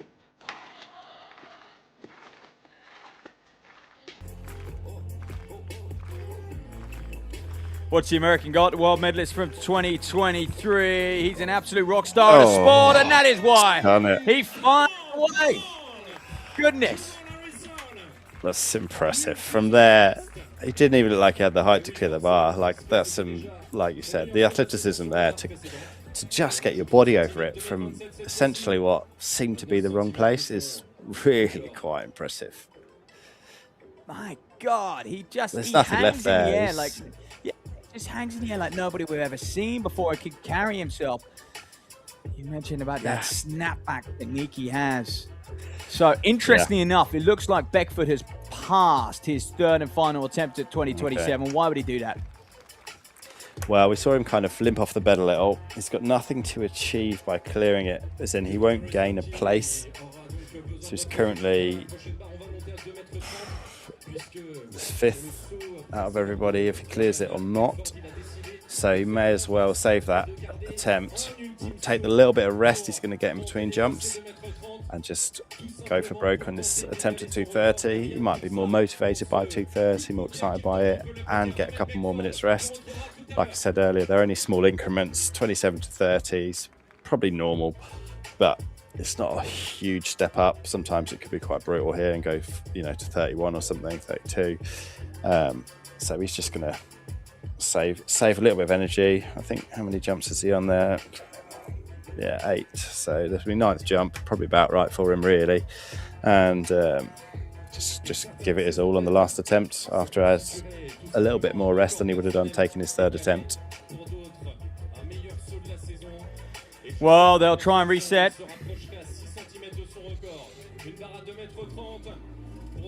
And prepare for now. It's got to be. You're looking at it. 2:30 now. This is world-class jumping, and it's often a height that will win you a meet on the circuit. This is one of the deepest fields we've seen at a silver label meeting, that is, and one reason for that is it's Mutaz Esabashim's meet. It's the very first What Gravity Tour, bringing high jump to the streets, to the people. Javon Harrison. Well, we almost can't criticize because we've seen him do that now 3 times in this very competition at various different heights, and he's found a way on that last jump. So we'll wait to the 3rd and final attempt before we judge this man, hey? Yeah, he's coming in so fast there, full commitment. It's probably a better shape than he's made for most of the other attempts so far. He just almost probably didn't know what to do with it, being slightly better at takeoff. So, yeah, he's not getting written off until it's over because, like I said, he's gritty, he figures it out, he's an athlete, and he'll always generate something off the floor no matter where he's put it down from. He'll do his utmost. Now Wilson knows exactly what this means. Not only could it lead to a victory here in Monaco, but it could lead to a lifetime best and eclipsing that magical mark of 2:30. His PB sits agonizingly close to that mark of 2:29 at the moment. You can't get closer. And I'm sure he knows what he's capable of. Interestingly, the knee brace is off. Here goes Wilson. Oh, wow, yeah. He does it! The lifetime best. Celebrates that one straight off the bed. I mean, that's how to do it. I mean, he's looked so good. The US champion, PB for him, and he's enjoyed this surface. He's enjoyed the crowd. He's enjoyed the whole arena. Wow. That was brilliant. Very composed there. Really, really nice jump. That's the type of stuff that gets you medals and championships. Just staying calm at the right point and just being in control. Really good jump. Technically, out there right now, he looks like one of the very best. I think, yeah, today seems to be the case for him. He's definitely been the most consistent. He's not had a clean sheet, but consistency-wise, there's just been barely any errors. It's been really impressive. And he's now in the 230 club, which he will remember for the rest of his life. Well, this was the moment. He jumped 230 here in Monaco at the very first What Gravity Tour event. What a special time to do it. So, Romain Beckford, I mentioned 2 failures at 227 there. You can see decided to just go straight to 230. All or nothing for this man. Is this the last we're going to see of him? Or is there another page to his story? Here he goes. Beckford. Oh my goodness. Oh my goodness. Wow. Oh, he's frustrated because he knows how close he was. His best jump of the whole competition. Margins. That was impressive. To come back from there, the splendid jumps after a championship win. Really, really good attempt there. Minute adjustments needed for a really comfortable clearance. So that's an impressive performance.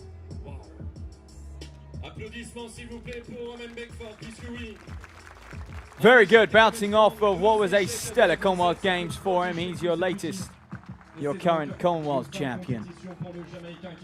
He won that gold just a week or so ago. But the sport moves fast, doesn't it? Goodness me. And now he'll fixate on what went wrong today and how unlucky he was not to go clear at 230. Right, Falocchi.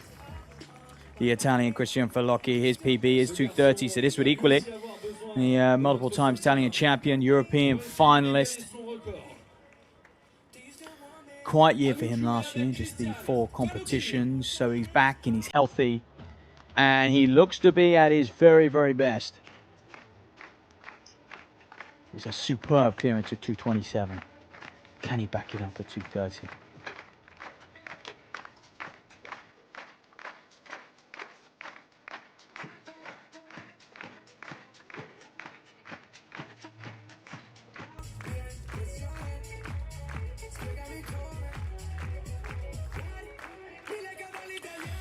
Here he goes. Technically very sound so far. Oh, okay, not bad for a first attempt though. Yeah, very good first attempt. Seen Wilson go clear. Knows what it takes. Still composed there. I'd say slightly tired. Just not quite that kind of zip and aggression into the last into the takeoff. But it's definitely within him today.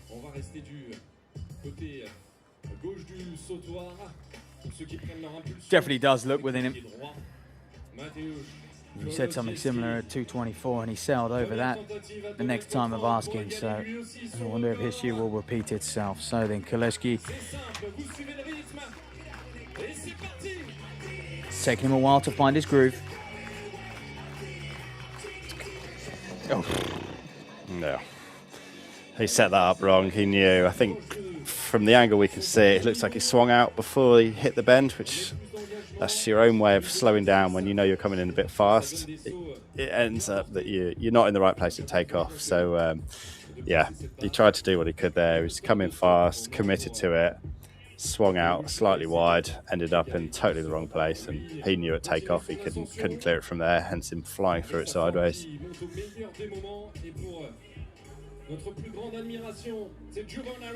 Well, just like that, we're back to Javon Harrison. Composing himself. This start of track and field. It's a superb clearance at 227 for a season's best.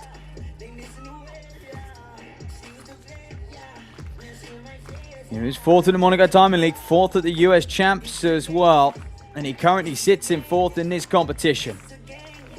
If he goes clear here, it will change a few things.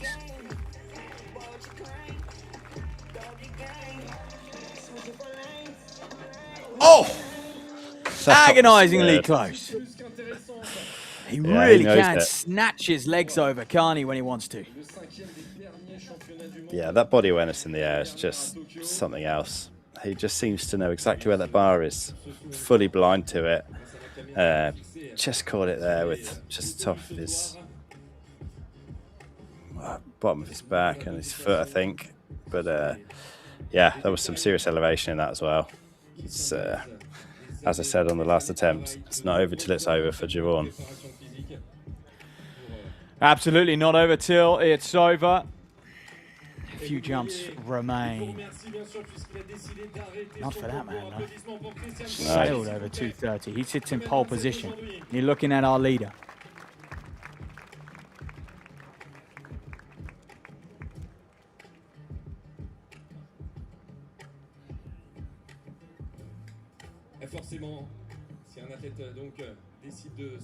So just looking at Flocky's body language there, and he looks to have retired.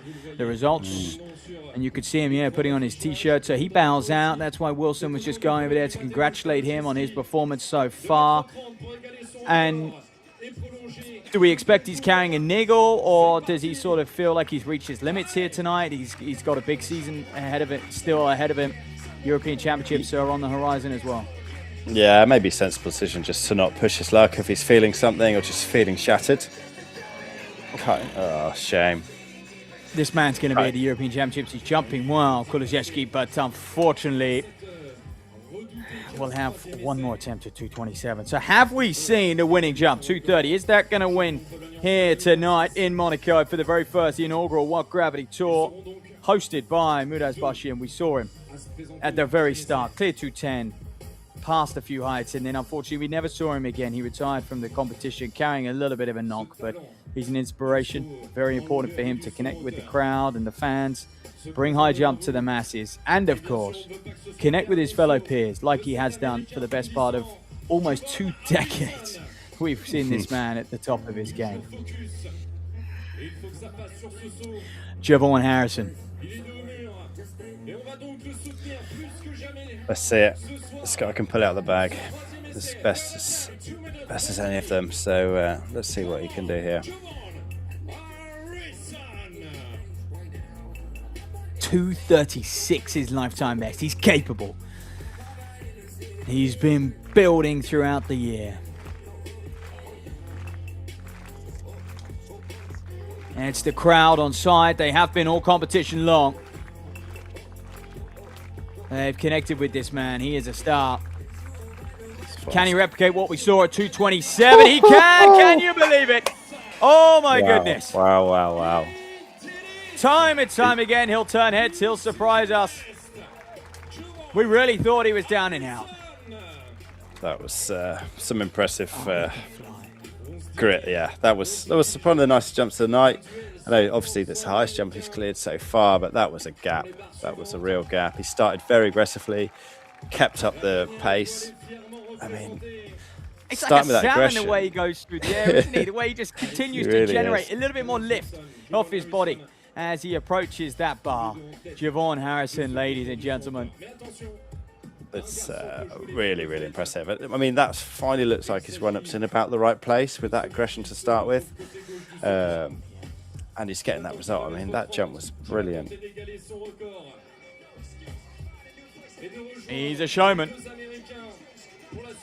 He's an absolute showman. He's putting on a show. So 2 Americans go clear at 230. Will anyone join them? Kulusevski.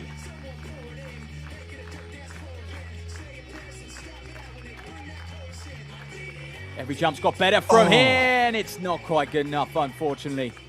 Oh, it was very close, and he knows it.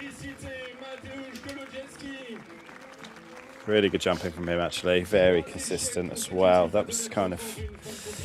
You've seen it from Falocci, Matthias there, and Tyus Wilson, that just that consistency throughout the competition. They've been kind of calm, composed. It's just the way to kind of chip away and just be there or thereabouts at the end of every competition. Consistent. Well then, the 2 Americans remain, Wilson versus Harrison.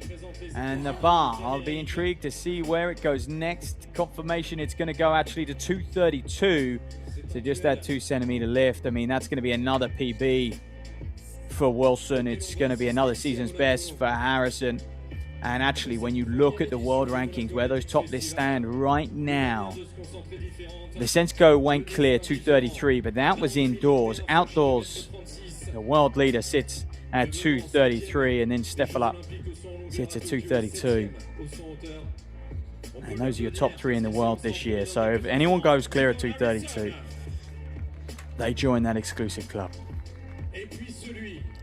Yeah, it's a nice place to put yourself there, right in the mix of world lead, head-to-head in a competition as well. It's easier when you're trying to compete still. Sometimes you're not even aware of where the height is. You're just part of the competition, trying to beat the other guy. You're not focused on heights and things like that. I mean, that's where my PB came from. It's just being part of a competition, trying to beat the next guy rather than concentrating on the bar and the height and just focusing on the task in hand, which was just trying to win. It's so often the way, isn't it? Yeah, focus on winning and the performances will come, the times will come, the heights will come. These men are also bidding for an invite to the World Ultimate Championships. We know how that works. So 12 of the very best in the world will get an invite. There are a few wildcard spots as well. However, Harrison and Wilson will need to do a little more this season if they are going to get an invite, and it starts here in Monaco if Harrison wants a ticket back to Budapest. This man then where he won his world silver.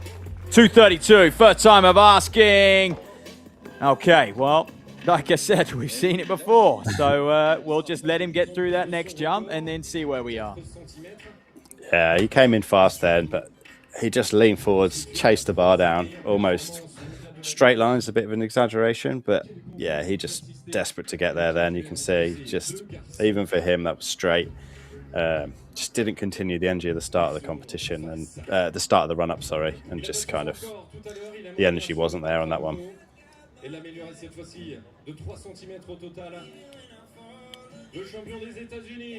That's it, energy not quite there. Well, Wilson, on the other hand, has just looked phenomenal. He's looked absolutely supreme, hasn't he? I mean, he's a real technician. He's been rewarded with a lifetime best. He's a US champion. He was 6th at the World Champs last year. And to be honest, he is an athlete who is just getting better and better year on year and approaching his peak, fast approaching his peak. And that's exciting. Knowing you've got a home games, the power of a home games in a couple years will be spurring him on, and he'll be in pole position to make that US team and represent in LA. Oh, goodness. That was a good attempt again. It's nice to see you've got two totally different athletes here. Someone cool, calm, and consistent. The other guy is cool and calm, but kind of just erratic and with energy. And it's nice just to kind of see them side by side, trying to achieve the same thing and be equally as close at it.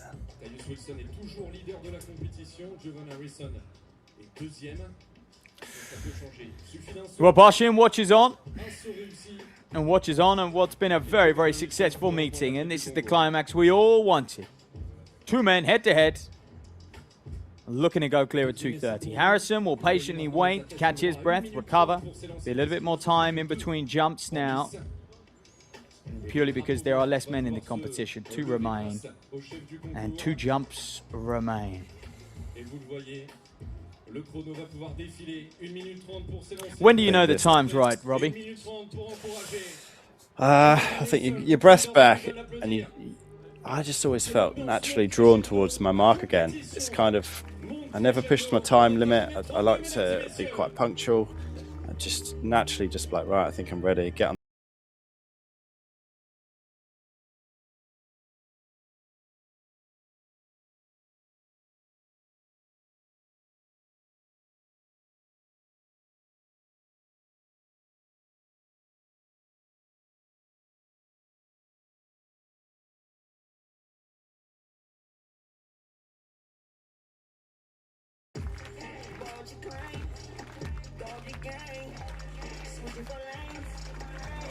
Siobhan Harrison, ladies and gentlemen, second attempt, goes clear. Can you believe it? Wow. No.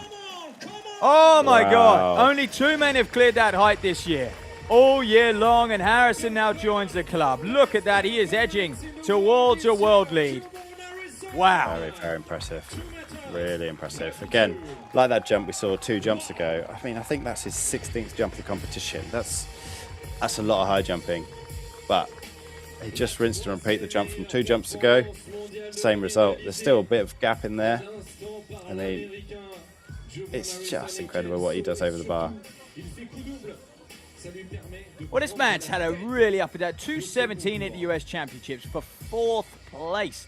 Would you believe it? Now, that was only a couple weeks ago, but man, oh man, he's come to Europe and he has turned it on, hasn't he? He knows this is the business end of the season, and we'll see him back in Budapest. Maybe that was all the motivation he needed. Those World Ultimate Championships, which await in 6 weeks' time. Harrison surely now has booked his ticket there with that height. Right, then pressure on for Wilson. He's got to go to a place he's never been before once again. He's already done that once tonight. First time at 2:30, must be filling in with confidence. Here we go, second attempt, 2:32.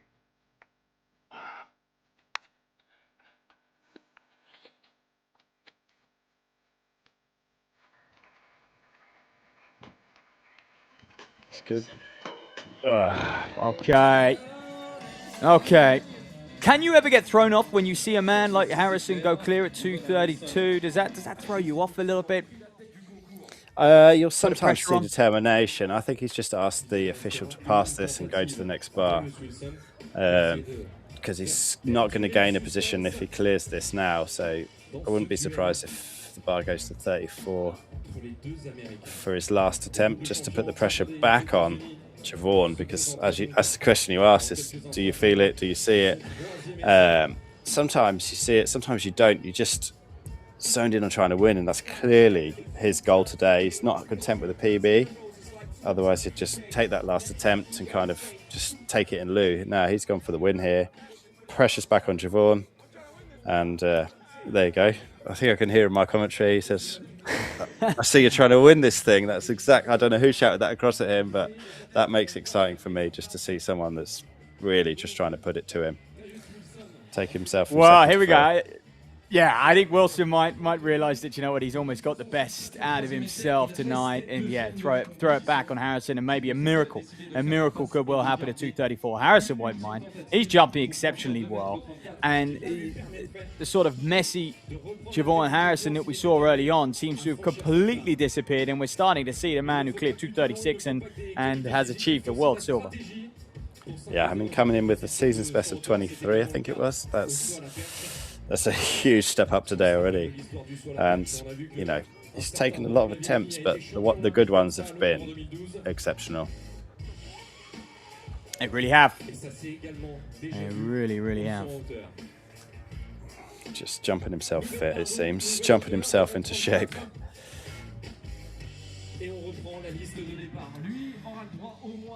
Showing us what's possible. Don't forget, this guy's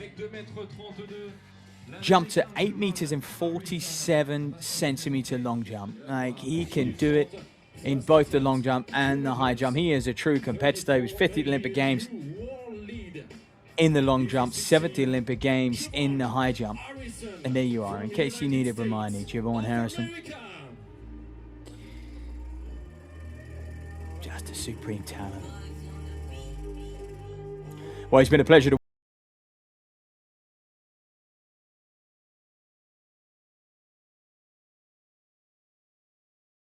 is the future. We are well aware of numerous street athletic events which are often far more engaging and connecting down there. So here we go, Javon Harrison. Surely not. Can he do it? 2:34, first attempt. Oh, no! He's done it. Oh, my Wow. goodness. He's done it again. Oh, wow. Oh. That's a statement. That's it's a new world impressive. lead, ladies and gentlemen. Very impressive. And where's it come from? That is an 11 centimeter Caesar's best as well. The way you can look at that is he split this competition into 2 parts. He's had a training session, and then he started. It's ridiculous to see that many ragged jumps and then just hit it. So the consistency there, the last 4 jumps, I think 1 failure, just been really impressive. I mean, Robert, you've got to ask as well, have we ever seen a man enter a competition at 2 meters in 10 centimeters, and he has contested every height since, and we now sit at 2:34. And goodness me, he's going to attempt a lifetime best, isn't he?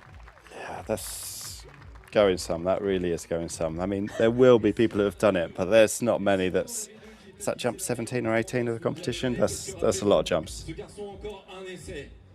Meanwhile, this is jump 11, I think, for Tyus. You're right. Harrison's next jump will be jump 17 for a lifetime best. Equal lifetime best at 2:36. Oh, goodness. Well, we hold our breath for that. Firstly, Wilson, almost that plan of passing at 2:32 has backfired a little bit, hasn't it? And he's now going to have to get tested. I mean, great response from Javon, though. That's exactly what you want. As much as he'll still be second for this, it's so good. Such good competition.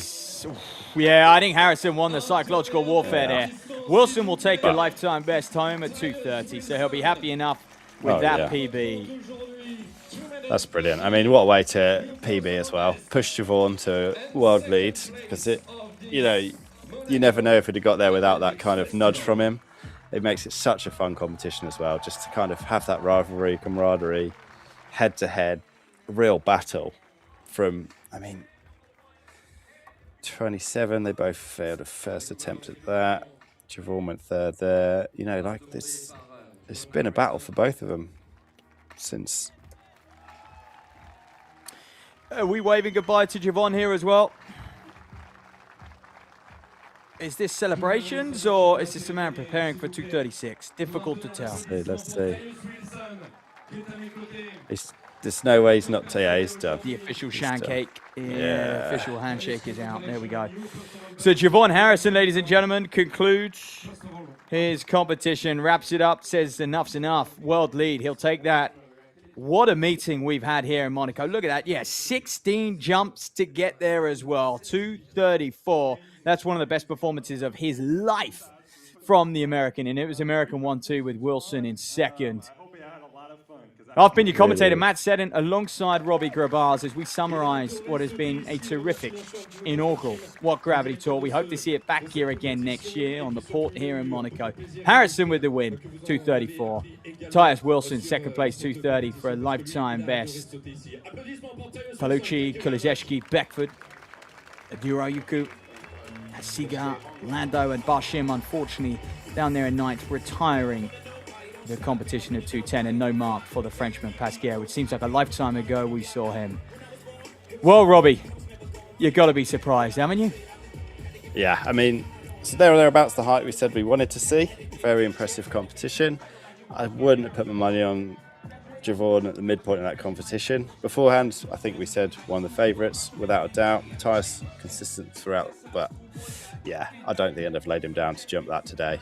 But he, like I've said, nearly every bar for him, it's not over for him till it's over, and he's a real fighter. That proves it. 16 jumps, 2:34, world lead. What a competition. It's an incredible competition, and the high jump has been one which has been a little slow to get going this year. A lot of men stuck at 2:30. We've yet to see those real big heights. But tonight we have 2:34 for Javon Harrison, and we will enjoy the celebrations here in Monaco. We hope you do too.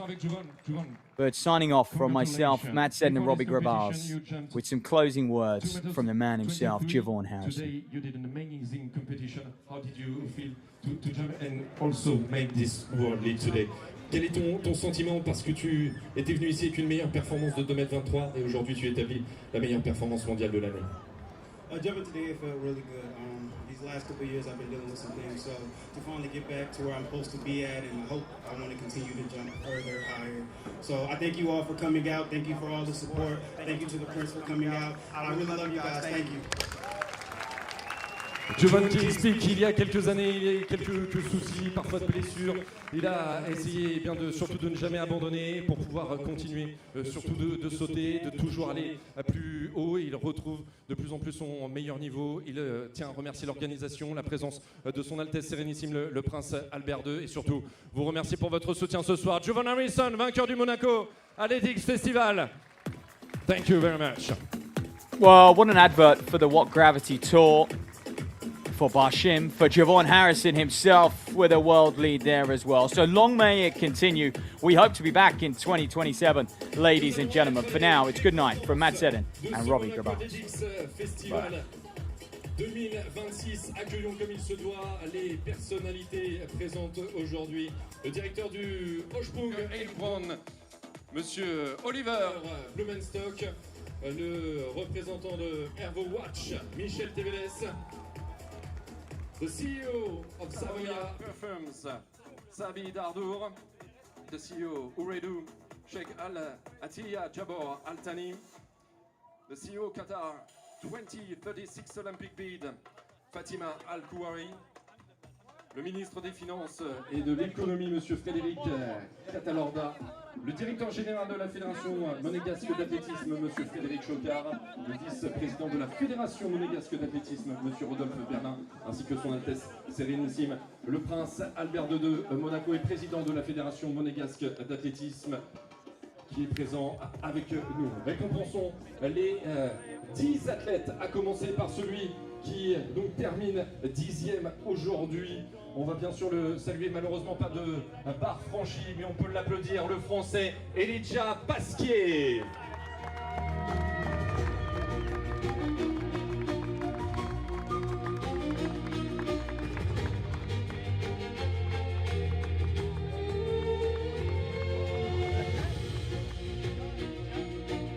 Et chaque athlète repartira avec les montres de notre partenaire Hervo Watch, fondé en Suisse. Hervo Watch, une marque horlogère indépendante qui réinvente les codes de l'horlogerie à travers une approche circulaire et responsable.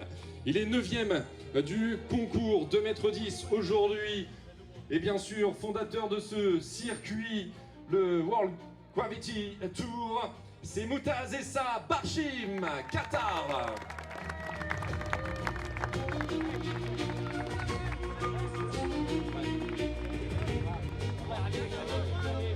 Huitième, avec 2,15 m aujourd'hui, représentant l'Italie, Manuel Lando.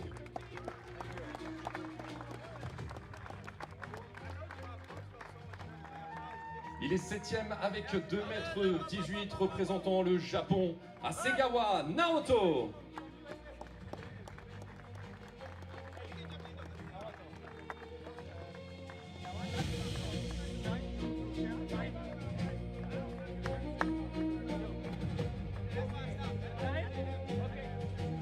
Manuel Lando donc récompensé, 8e de la compétition, 2,15 m pour lui.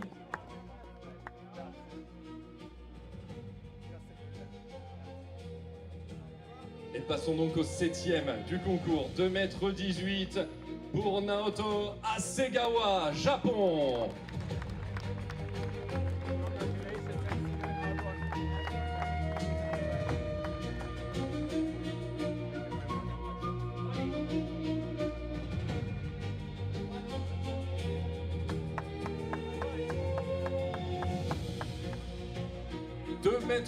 m pour le 6e de la compétition, représentant la Grande-Bretagne, Divine Duruaku.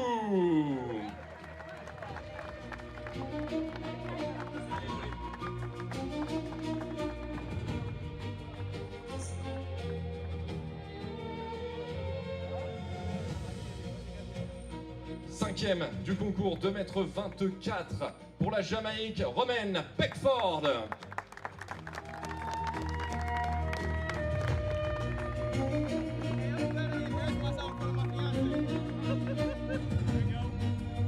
Il est quatrième avec 2,27 m, représentant la Pologne, Mateusz Kolodziejski.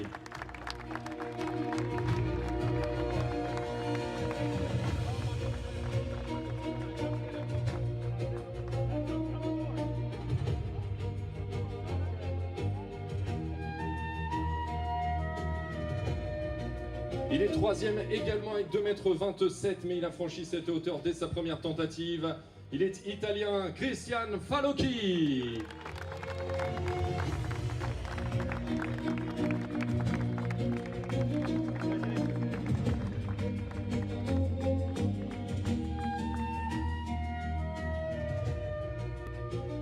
le deuxième de la compétition. Il a battu son record en franchissant 2,30 m pour les États-Unis d'Amérique, Tyus Wilson.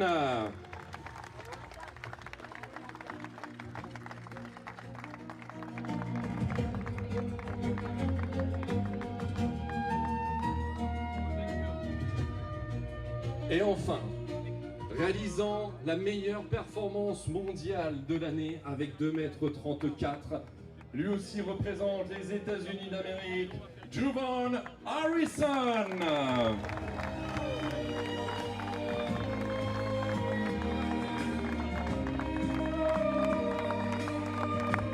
Récompensé par son Altesse Sérénissime, le prince Albert II de Monaco et président de la fédération monégasque d'athlétisme, accompagné de monsieur Michel Teveles, représentant Ervo Watch.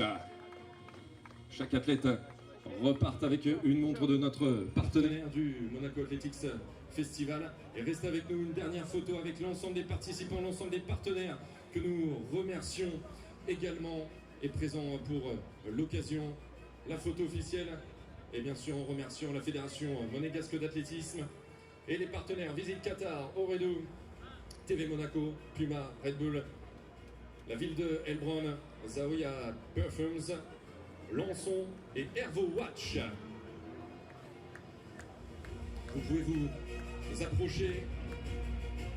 Les athlètes, please come closer from the photographs.